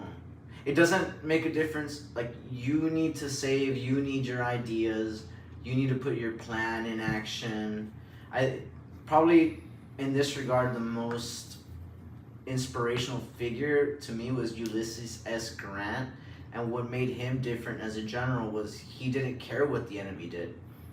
And once Ulysses S. Grant came in, that's when the North started to really kick butt in the Civil War. Once he stopped worrying about what everybody else was doing. And that was one of the things I wanted to say, going back to the first question and the first thing is what can we do as a people? You can stop caring about what other people are doing. You can stop being so aggravated that so-and-so broke up or so-and-so were together or whatever. All of us have things we need to be doing. We all know what we need to be doing, all of us. And we ignore that because it's much easier to be upset about what Amber Heard and Johnny, the Yorkie, oh my God, the Yorkie, Johnny Depp and all that, It's so much more easier to do that than to think, okay, I need to be doing this, I need to be doing that. Do you think that they throw that stuff on us to distract us, to keep us away from what is actually happening? Because people are inclined to just go to their work, turn off the, that's it, I'm out of work, I just want to relax or whatever. The kids in cages, kids are still in cages and nobody cares anymore, but they're still there. The kids are still being put in cages, if that's the way you wanted to look at it. Or families are still being separated at the border, and people just stop caring about that.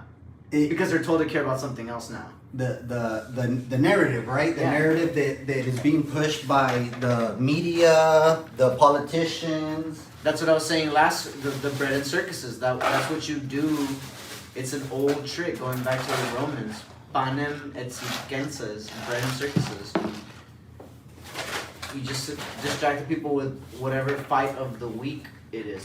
That's one of the major reasons why I got off Facebook is because nobody's evolving, nobody's growing, nobody's, hey, that's a good point, maybe I should look into that. No, everyone's just locked into the same, talking point that they've been given. And they are very like today I was involved with it was funny. I'll go ahead. I won't mention names, but I mean, if anybody goes into Facebook, they can probably see it if they have them as friends. So you have a wife, right? Mm-hmm. And they tag their husband. Their significant other. Yeah, their significant. Well, I mean, they're married, right? And they tag him. She tags him on a post of Greg Abbott, and it says she put something like, "Look, Wheels got a whole page." Wheels. Yeah, Wheels has a whole page. And they're liberals, I bet. They're progressives or no? I mean, the girl is. It's because that's the interesting thing that I find. They're all about labels and you shouldn't insult and all this thing. The female grew up like we did. She's around our age and stuff like that. So she's kind of like where conservative Hispanics, but she's kind of a little, I guess liberal leaning. And I think that the family of her husband, that he's not from here, right? I think she mentioned they grew up in Austin, so I think they're a little bit more liberal. Mm-hmm. So I saw that, and I didn't, I saw a comment that they had put, and I'm like, I'm a real big proponent of our First Amendment rights. Mm-hmm. That, hey, you're allowed to express your opinion in any way. I mean, if you say it in a vulgar way, that's you and you're expressing yourself. Mm-hmm. Now, it's up to me whether, if I want to hear or not, right? Just walk away. But for me to tell you you're wrong in how you're expressing yourself about something, that's where, I think, hey, well, what's going on? So, and I had mentioned... I mean, at the same time, you have the right if someone's saying something Yeah, very offensive, you have the right to retort Mhm. and say something back.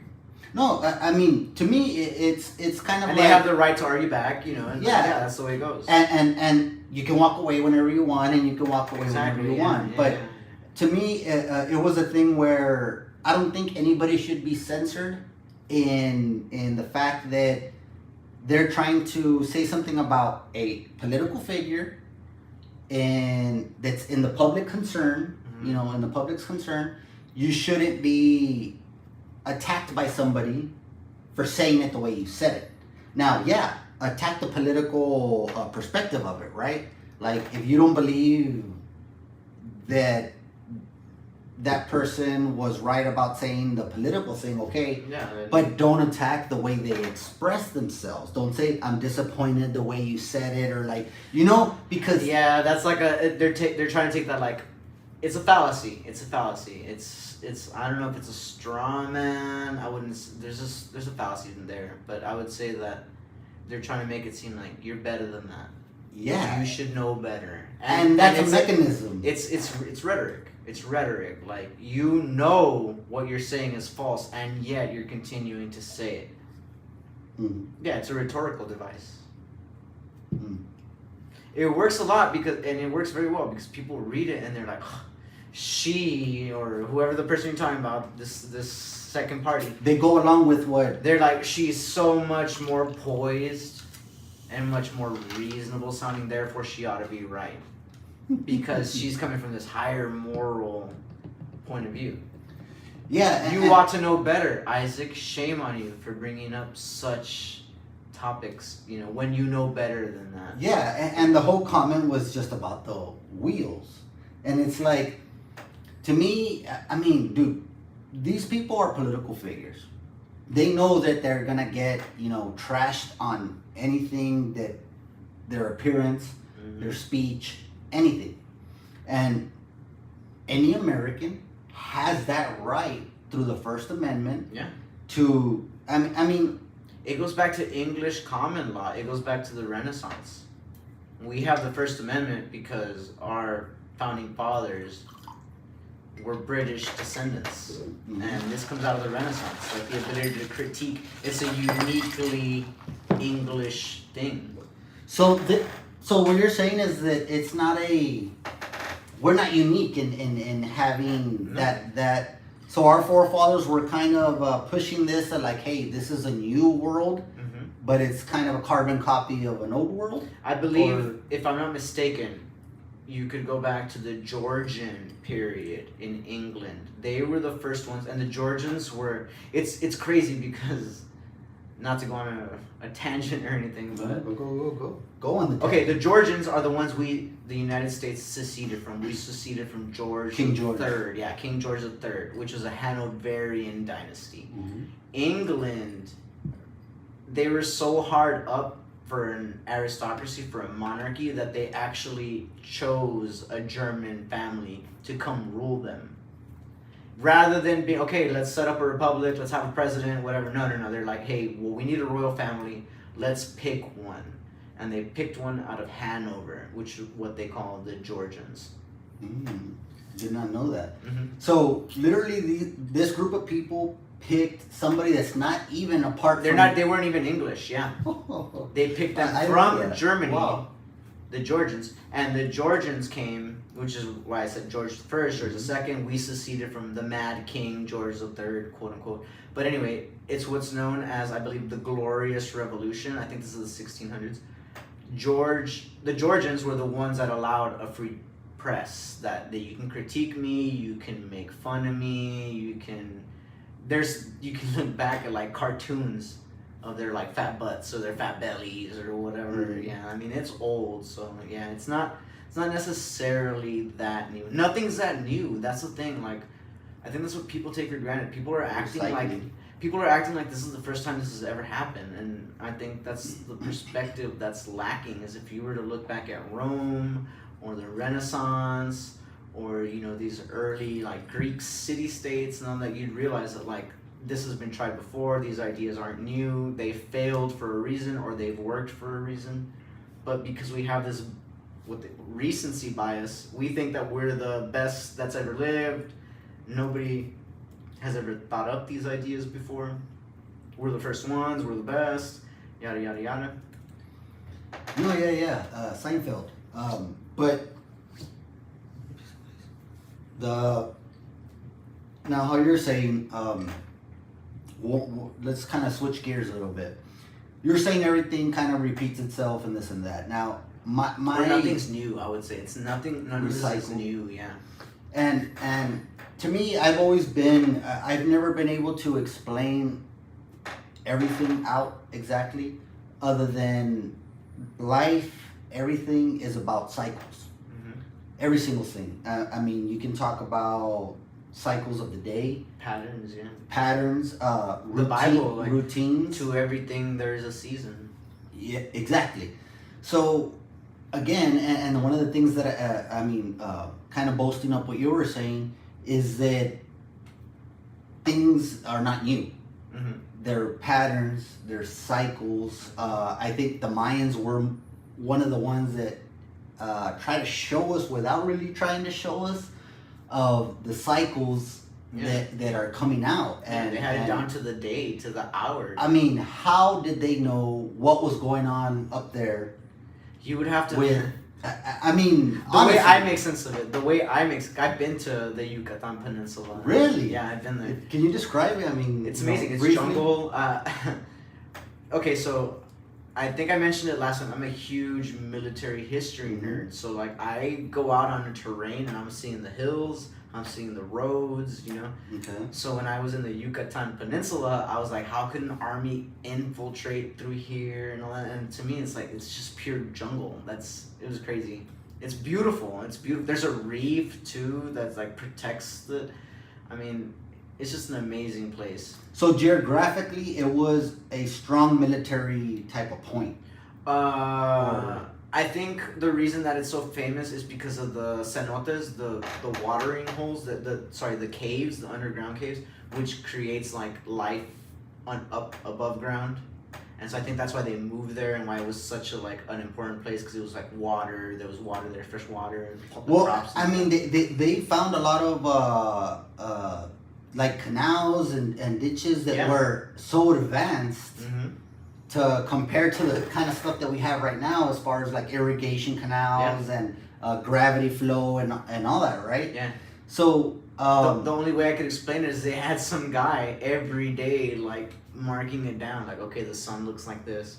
You know, kind of like The Giver or something, the book The Giver, where like your job is to take over this guy's job. When he dies, he's an old man and he's going to teach you how to do this. So like, so I can only imagine that the star's here, so mark it down like that. And when it's like this, the sun, or now that's the only way I can imagine them doing it. It's like actually annotating it day after day, year after year. Do you think that was actually done by the Mayan people, or do you think that they were aided?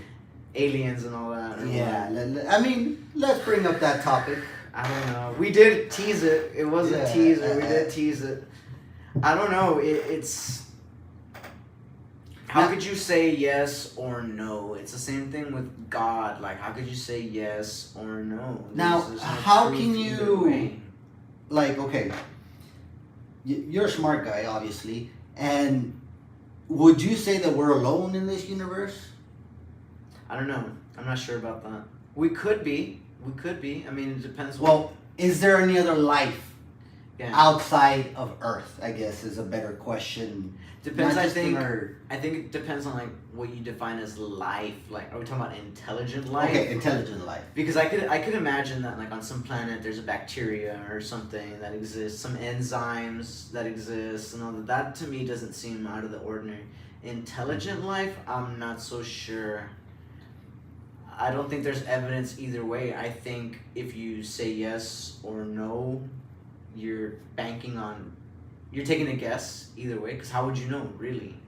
There's no way to know. Now, consciousness. I mean, we have consciousness as human beings. You know, there's not only the scientific proof of it all. You know, we have Nikola Tesla, that's arguably the most brilliant mind this Earth has ever seen. Yeah, the 20th century and at least. he's talking about everything that in this universe is about sound, vibration, Frequency, and frequency. yeah. So, and like I said, because I see a lot of documentaries, and you know, I'd rather see that than, you know, other things. And you have now the science telling you that everything is about, you know, frequencies, Yeah. sound, and everything. Now they take it back to where the Egyptians. There's no way that the pyramids are built without them singing songs, without them creating frequencies, without them having sounds to move those heavy ass Right, boulders. the frequency. I've seen that too, where the frequency can actually lift. Yeah, boulders, and yeah. you see, to me that's a lost science. Now, science right now is proving that could have been done back then. Mm-hmm. We obviously we don't know whether that was done or not. It just makes sense. Then, you know, what was it, like 1,000 years to build the pyramid, or like a big stretch of years to build it with so many slaves to do it? Yeah, as far as we know, yeah.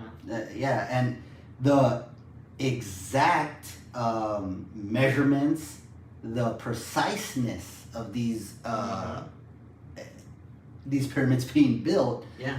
to where it doesn't even equal the buildings that we have today. Right, yeah. I think the chefs. That's not uncommon.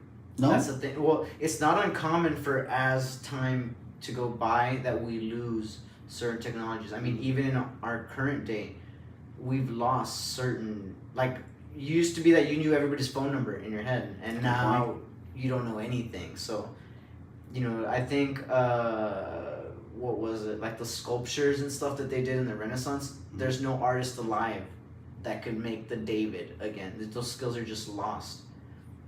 So it's not that uncommon for within a generation or two for a skill to be lost. Well, now, playing again, going back to like the Egyptian times, where you have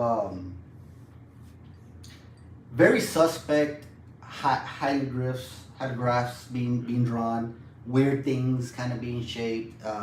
You have a bunch of stories, Bible implementations, and explanations that you know, will get somebody to think a little bit. Mm-hmm. Now, of course, you have your people that are devoted to a god and this and that, and I guess getting back to, like, you know, the politics of things, the way Republicans try to play off their thing is, you know, their love of God, their trust in God, and I don't know what your religious beliefs are, but I'm in the thing that where, you know, that there is a higher power. Mm-hmm. We just don't know what it is. Yeah. I mean, it's been tried to be explained maybe, but I don't think that that's something that could be explained by somebody else to you.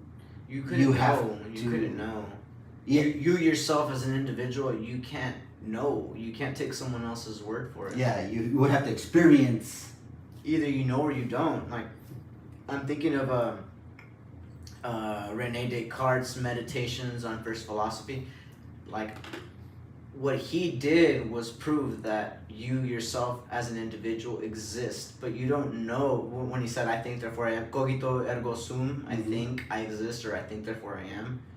What he's saying there is, like, I exist because I'm thinking. I have to be fooled, or, like, in other words, if I'm fooled or if I'm being tricked, I have to first exist to be tricked. So to me, it's like the individual can't know. You can only really know that you yourself exist, and it's hard to tell where you're coming from, like where you came from. I mean, from a logic point of view, either things happened by accident or things happened by design.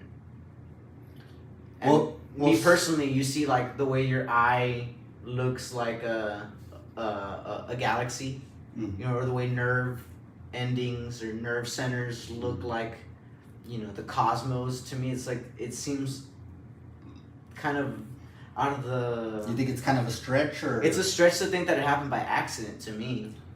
Oh, I mean, well, yeah.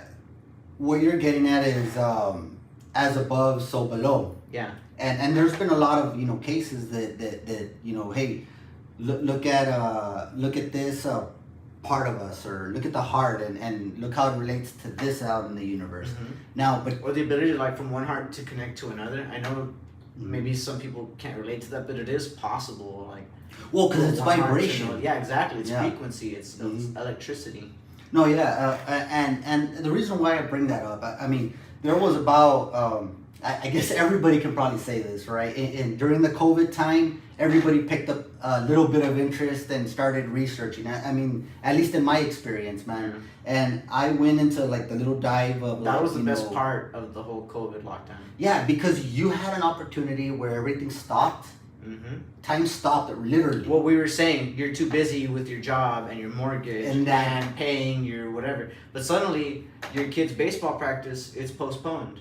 Suddenly, you're not showing up to work. So what do you have? You have nothing but time to look on YouTube at all these conspiracy theories, you know, or whatever, like truth type stuff.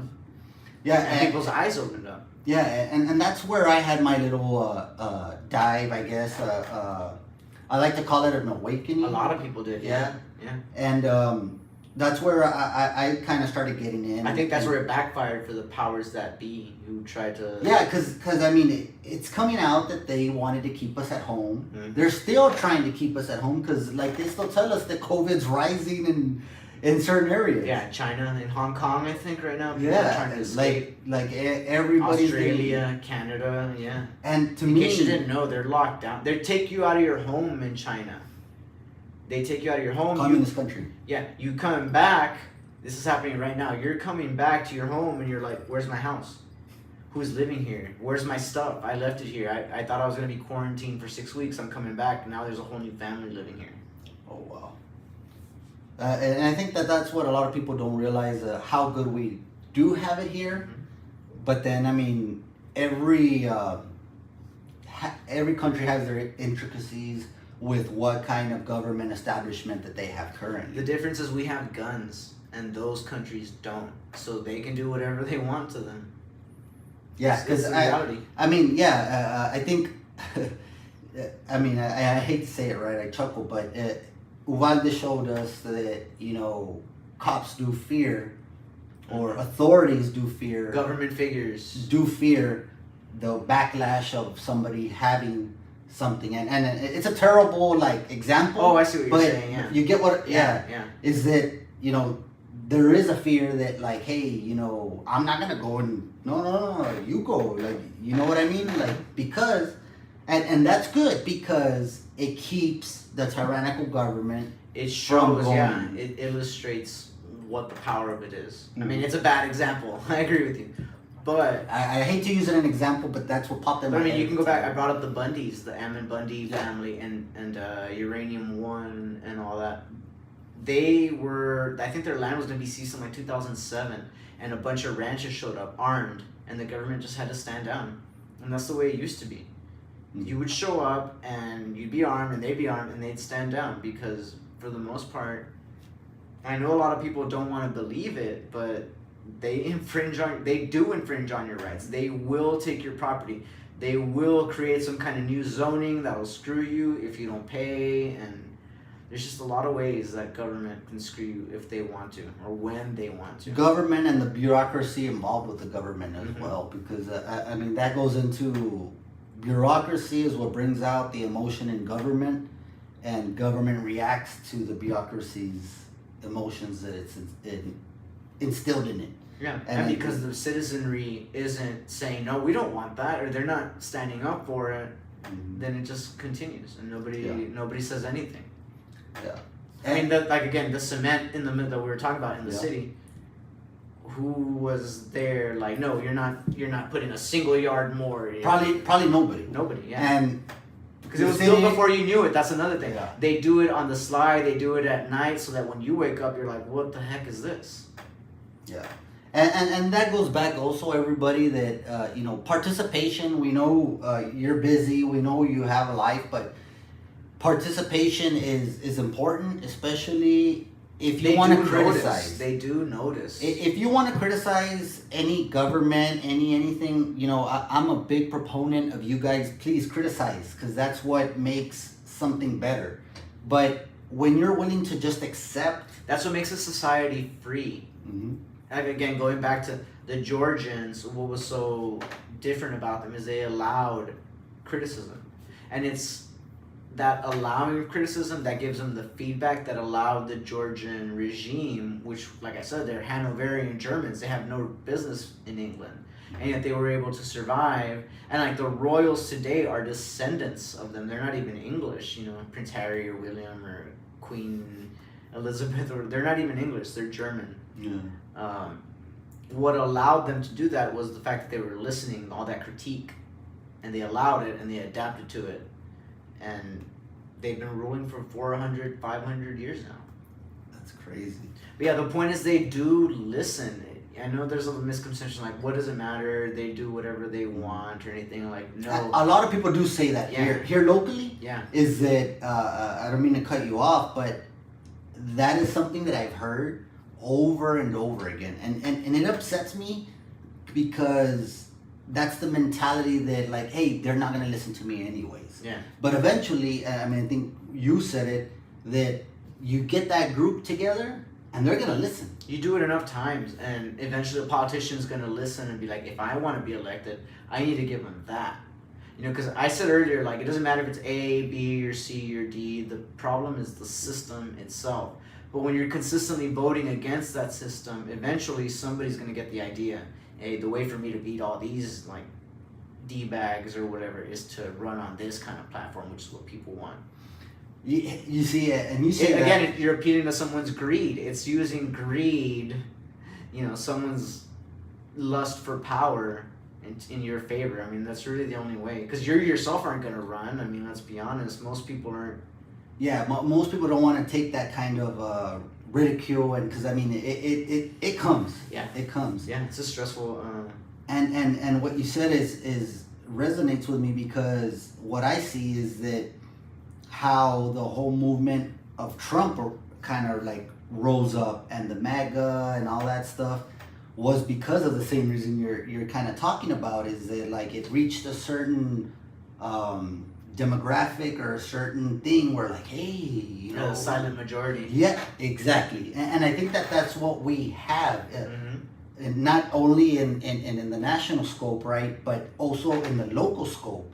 I think historically, it's always a silent majority always, that just, you know, it's about 3%. I think that's what the science or whatever, like the research has found, that usually it's about 3% of the population that moves the rest of them.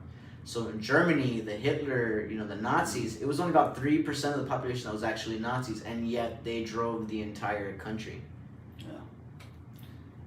Getting back with the real quick, in the revolution, the American Revolution, it was only 3% of the people, similarly, who were in favor of revolting from the British and all that, and yet they carried the whole country with them. Well, you're talking about like 1774 and all that stuff, the American Revolution, where we had our, you know, forefathers and all that. So that was just, everybody was willing to pay this British tax except for, I guess, like some elites maybe in the... They were the only ones that had to pay that tax.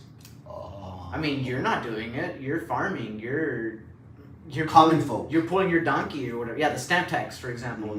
You don't use a stamp. You're not writing anything on paper. It's only lawyers, you know, officials that are like actually putting stamps on paper. You know, so it's really one of the misconceptions of history that revolutions are bottom up. In reality, it's always some members of the ruling class that feel cheated, that want more power, that agitate the lower class towards their movement. That's the truth about revolutions. You can go back to like the Mexican Revolution. I mean, what's his name? The Padre Miguel Hidalgo or whatever. He was an aristocrat. You know, Sam Adams and all that, aristocrat. These guys are all elites. They want power from somewhere else. They think they don't have enough, and they agitate the people. If you think about it, the people don't have the resources to create like Common Sense by Thomas Paine. They can't publish. They can't put out flyers. They can't put out posters. Or they're too busy, like we said, farming or, you know, the crops or feeding the family. You're way too busy to do that than to put out propaganda. So in reality, all revolutions are driven by elites because they feel they're being cheated somehow. So we're just in a world of ruling class leaders that are creating all this. It's, and I think that going back to the first episode we had, I mentioned that little meme that where common people are like kind of bent over, and these certain people the huddled masses. Yeah. And the byline is like all we have to do is stand up. Mm-hmm. That has not happened. No. In history. No. It's always been the people with money that drive everything that goes on here. Mm-hmm. How do we reverse that? I mean, I know, you really stand up. Yeah, you really can't. Because our money doesn't match, right? The money makes the world go round is more literal than... It's not just money, but resources and time. Mm. Well, again, to answer my question, I'll go back to the same thing. You need to save. You need to have your own money. You need to have your own resources to be able to make a play. Otherwise, you're just floating here and there, hoping to get by. Now, do you think that's the same, like it's saying in these times where everything is becoming more accessible to common people? Mm-hmm. I mean, you see TikTok influencers, so to speak, Instagram influencers. Do you think that that's a way to go to combat this situation where you have elites versus... I think probably the best example is people selling things on Facebook and having their own little businesses and selling here and there, little tacos here, and cutting out the KFCs and cutting out Chili's. Yeah, you're cutting out taxes too. I think that's the only way, is to have your own little hustle, and you're just cutting out all these middlemen and cutting into their market share without them even knowing it. Until you get reported and... Until you get reported, yeah. But again, it's the government, really. It's the government getting in your way. As long as if nobody's getting sick and everybody loves it, then what's the big deal? Why should you have to pay a license? Going back to the haircutting thing, why do you need to pay a license to cut hair? Either you're good or you're not. And that competition would take care of itself naturally. Yeah. Nobody would go to you. If you cut your hair all messed up, nobody would go to you. If somebody threw up from the food you made, nobody would go eat at your little restaurant anymore. Yeah, that's a natural competition, weeding out the exactly, yeah. And government's role is to be hey, there's too many people getting sick here. We're looking out for their right to spend money without being defrauded or diluted or in some way being cheated out of their money by being given a subpar product. That's what government's real job is, protecting the rights and having justice and making sure people aren't getting screwed. But not all this other thing about giving money and opening up their own magazines and we're gonna decorate these houses and put them on sale and trying to make their own. That's not their job. No, because government has become its own, I guess, public business. And I mean, you see it with the bridge. Yeah. It's a business, and they run it like a business. Which, when you're in there, you're given a doctrine where it's the city needs to run like a business, and it's understandable when you're in there. But then when you come outside of the gates looking in, it's why are you? Because it happens. Yeah, the premise is flawed. Why? No, you're not supposed to run like a business. Where in the charter, where does it say that your job is to turn a profit? No. And that's the thing. They're not supposed to turn a profit. They're not supposed to. They're supposed to have a zero balance. Governmental entities have zero balances, like nonprofits and such. Government's job is to protect the rights of the people. That's it. And make sure they're being, not screwed or being exploited. Making sure their rights are being upheld. That's their job. Not all this extra, we're going to hold an event, downtown to promote local whatever. That's not their... It's the business's job on their own to advertise or not. Maybe they need it, maybe they don't. No, yeah, and you see that here a lot. And me, coming from the news perspective... It's understandable, too. People want to do good things for their city. They want to grow. They're genuinely good heart, kind-hearted, and their heart's in the right place, and they genuinely want to support, because there's going to be naturally people who are like, I'm in this position and I'm doing it for the good of the businesses. I'm only trying to promote, people rightfully will say, hey, I'm just trying to help local businesses. But the point is, it's not your job. That's not your job to do that. It's not anybody's job. Either the business markets itself or it doesn't and fails as a result or not. That's not your job.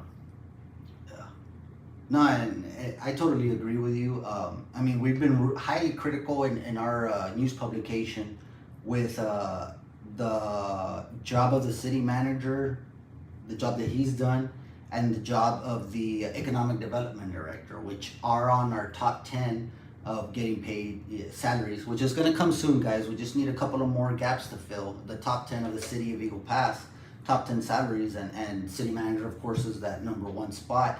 And then you have the economic development director, which falls on top of in that top 10. An outsider coming in. One of the things before we go, I think we're making real good time. Yeah. We tried to make last time, right? But during COVID, there was a lot of jobs, a lot of businesses that fell through. Now, the city of Eagle Pass opts to apply for a grant to renovate their own building. Mm-hmm. Their own city-owned building, and with the hopes of making it into a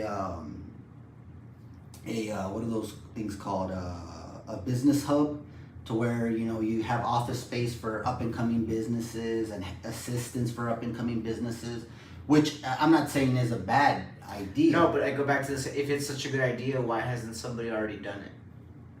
I mean, we're in a building right now that has a bunch of empty units. Yeah. Mm-hmm. So, obviously, if there was a need for office space, this place would be chocked to the brim.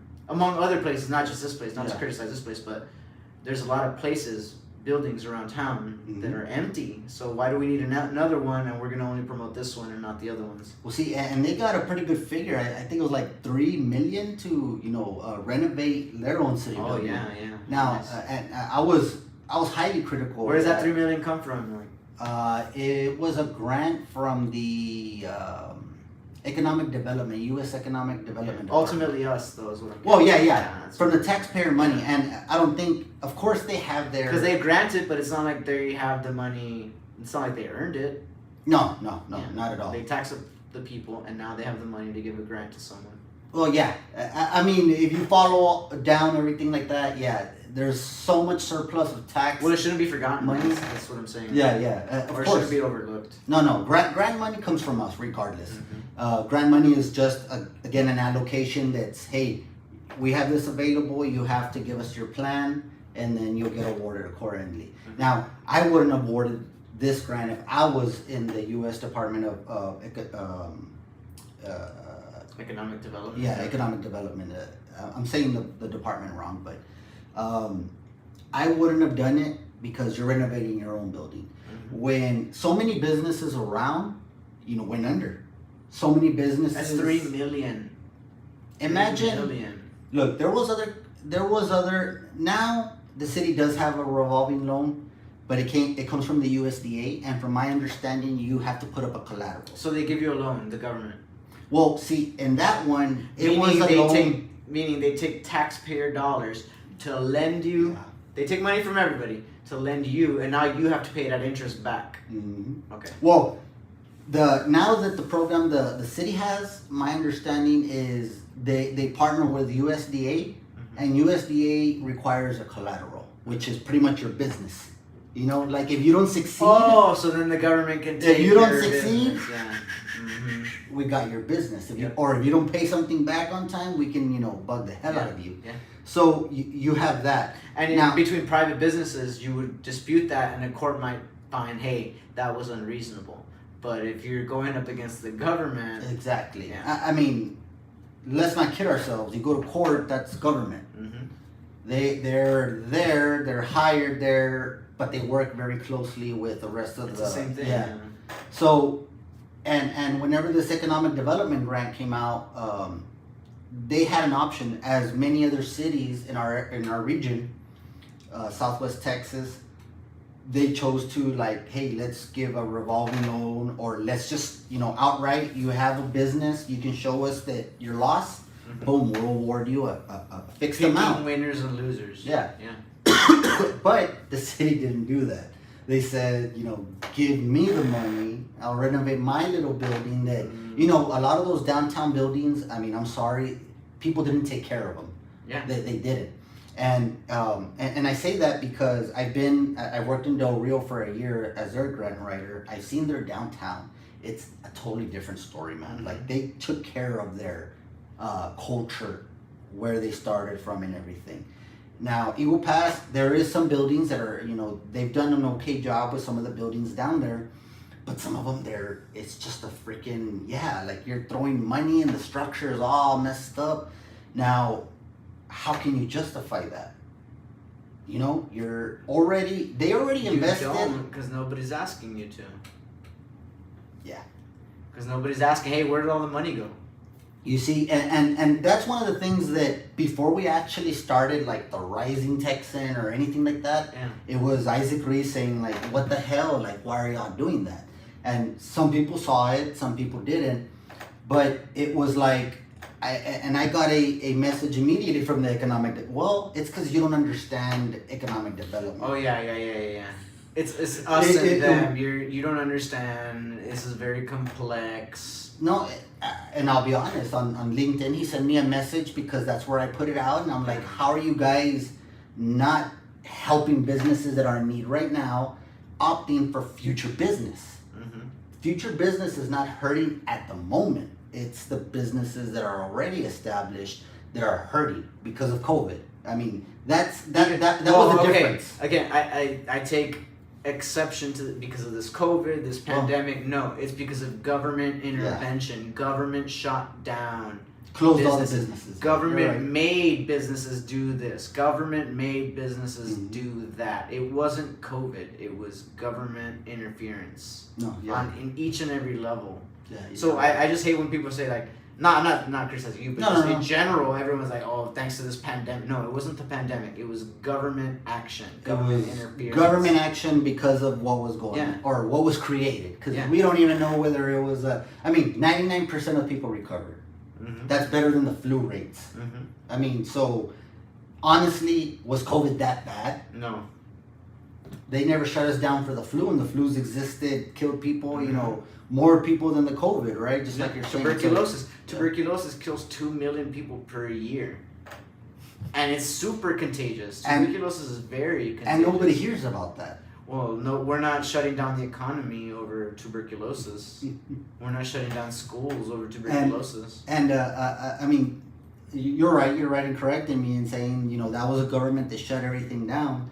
But the local government should recognize who is actually hurting from that government shutdown. Yeah, but they don't care because their incentives aren't there. No, I mean, it doesn't matter. Like I said, you have, and maybe this is more for the Rising Texan podcast because it's more political, but you have an outsider, the economic development director, that is not a local. Again. Hasn't lived here. Again, Doesn't know what's best for someone else. No. Yeah. How could you? No. It's impossible. I mean, be here 10 years and then maybe you have a word in what you say. Maybe, but he comes from, I think, El Paso or somebody that's not relatable to us.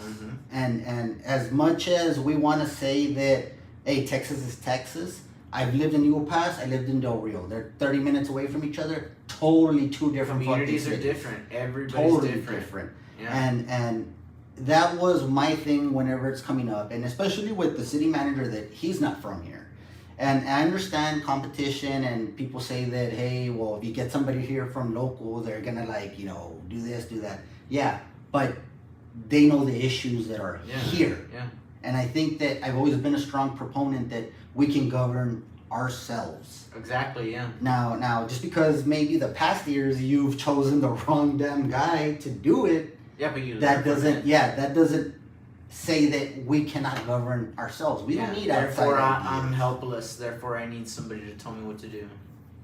And that's something that we're working on to bring the light of all the hires recently at the city that come from the outside. And that's what to answer your question from last podcast where you're like, what are you, Republican? I mean, I think I said that where I'm an independent, and that's because I don't think, and I think everybody should be an independent. None of these people can actually represent you. Nobody can represent you better than yourself. You know what's best for you. You know what you've been through. You know your struggles. There's no way somebody who doesn't even know you could know what's better for you than yourself. It's just crazy. And it makes me think of the comment where like maybe the DMV is saying, or maybe next election, the next people, they'll make it better. It's like the hope that electing different people will change things is never, I think that's one of the biggest flaws we have as an American people, or maybe like as a democracy believing people, is that like if we only put in a different group, things will change. It's like, no, it's the system itself. There's too much money, the incentive is there for people to rob in the short time that they have it. Hey, I'm only here for 4 years. I'm only here for 8 years. Let me take what I can get. Let me pass these little cement deals and give it to my buddy or whatever who's gonna put me on the board, and I'm gonna get like a percentage or something, you know, like. And I mean, you're hitting the damn nail on the head, and I don't even think you're using a hammer anymore. You're using like a mallet and stuff. You know what I mean? Knocking that thing down, because going back to this kill that. Going back to this conversation I had earlier with this friend of mine, that's exactly what she said, is that people don't realize that, you know, with the Salcedo moving out, it opens up for another, how you said, group. It doesn't matter, to come in. It doesn't matter. And the thing is that people like to be a part of a group rather than stand as an independent the way you're saying.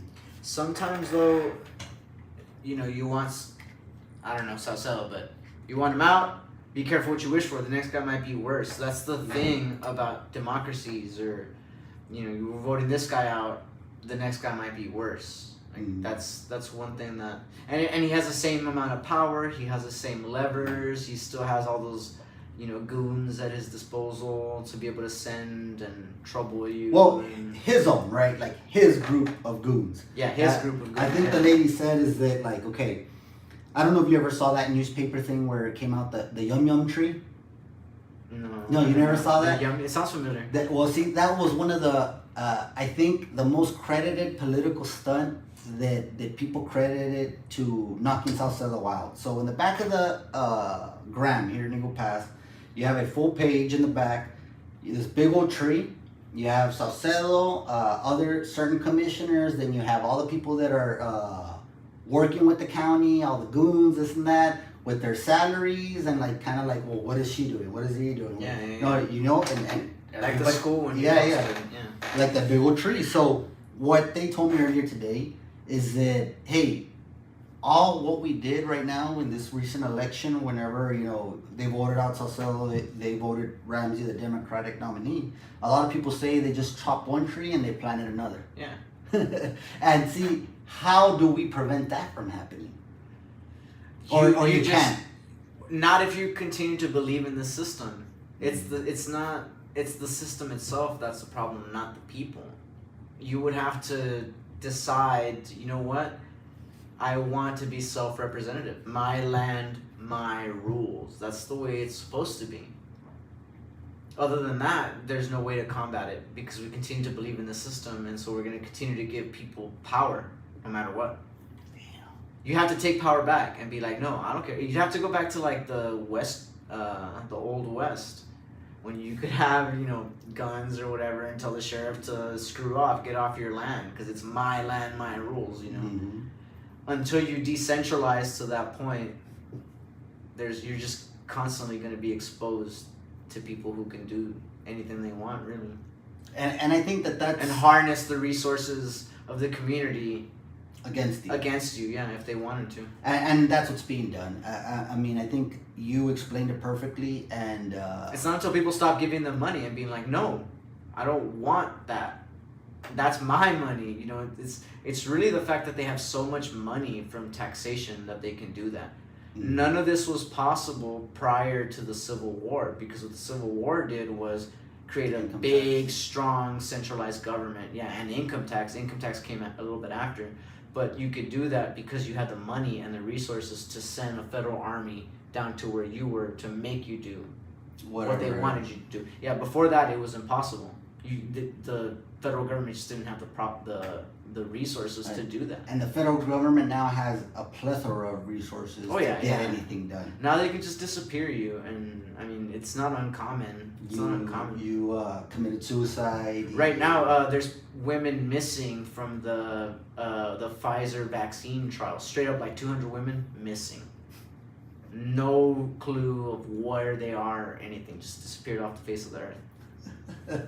You see, and those are the kind of things that you hear about, and people tend to say that's not true. No. But they're women, they're mothers, you know, like yeah. I mean, who? There's kids that can testify and say like, yeah, my mom hasn't been here since then. Yeah, exactly.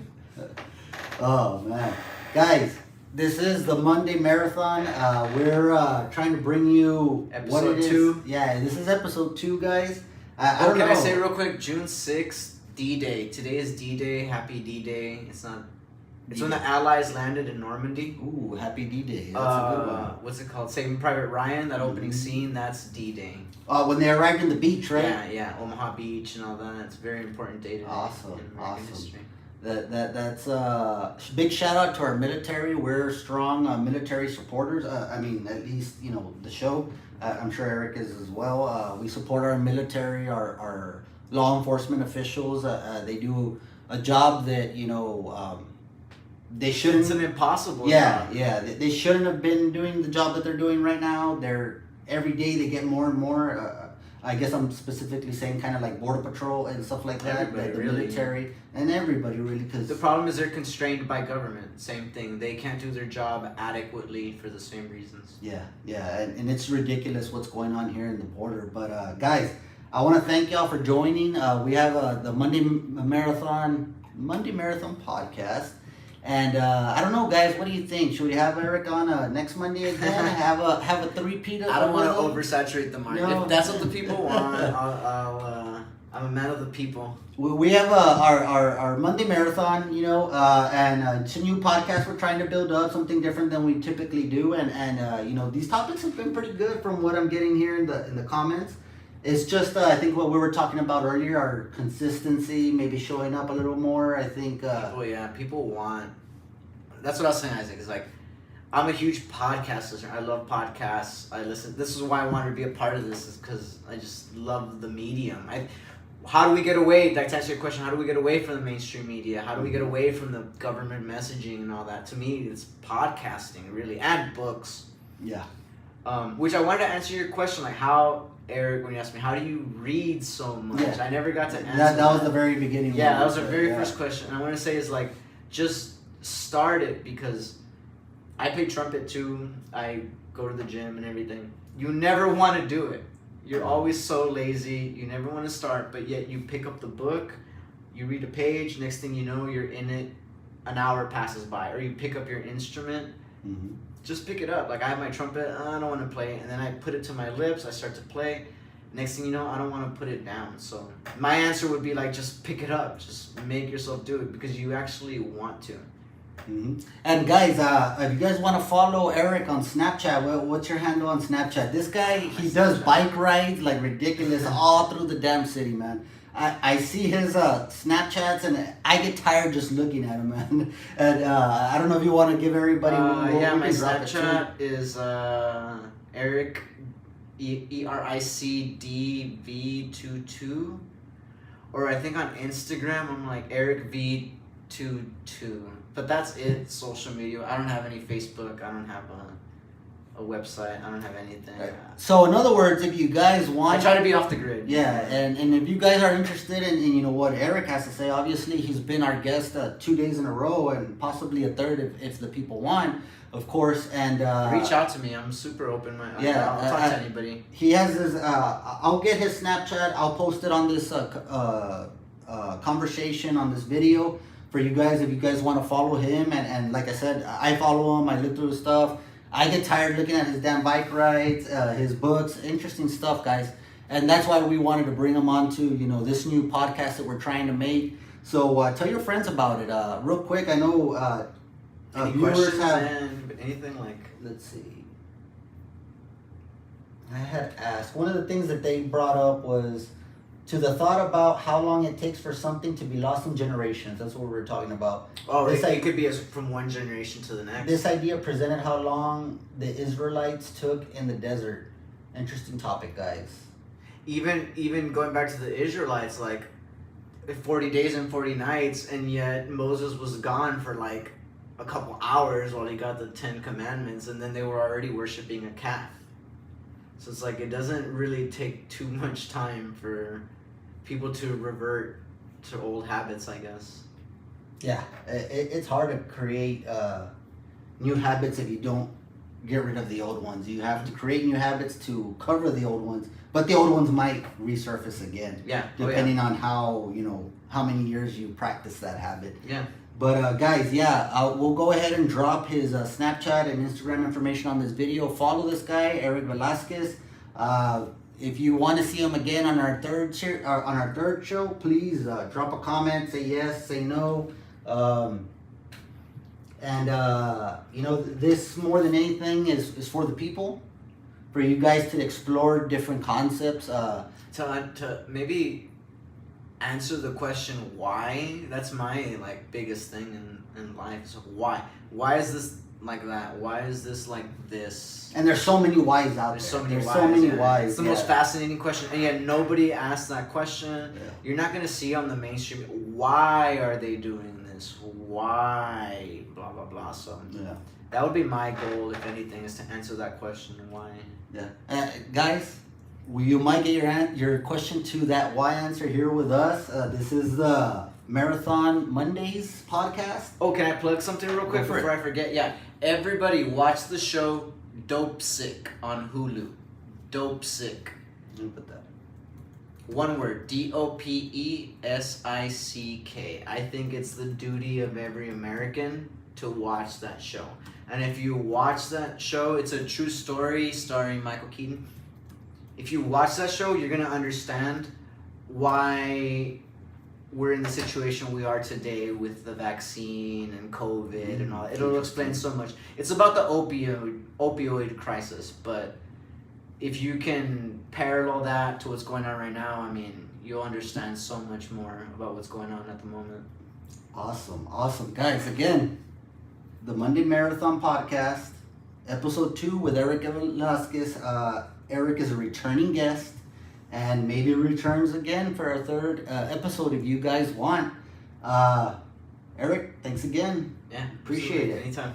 Guys, any questions you have, go ahead and shoot the comment on this video. I'll reach out to Eric if you want to ask him anything. If you have any questions for me, please reach out. We're open to sponsorships on this podcast, so let us know. That's why we didn't show too many labels out here. Donate. Yeah, we need some sponsors, guys. So thanks for joining us. This is the end of the Monday Marathon Podcast. Next Monday, we'll be here, 8 o'clock. Thanks.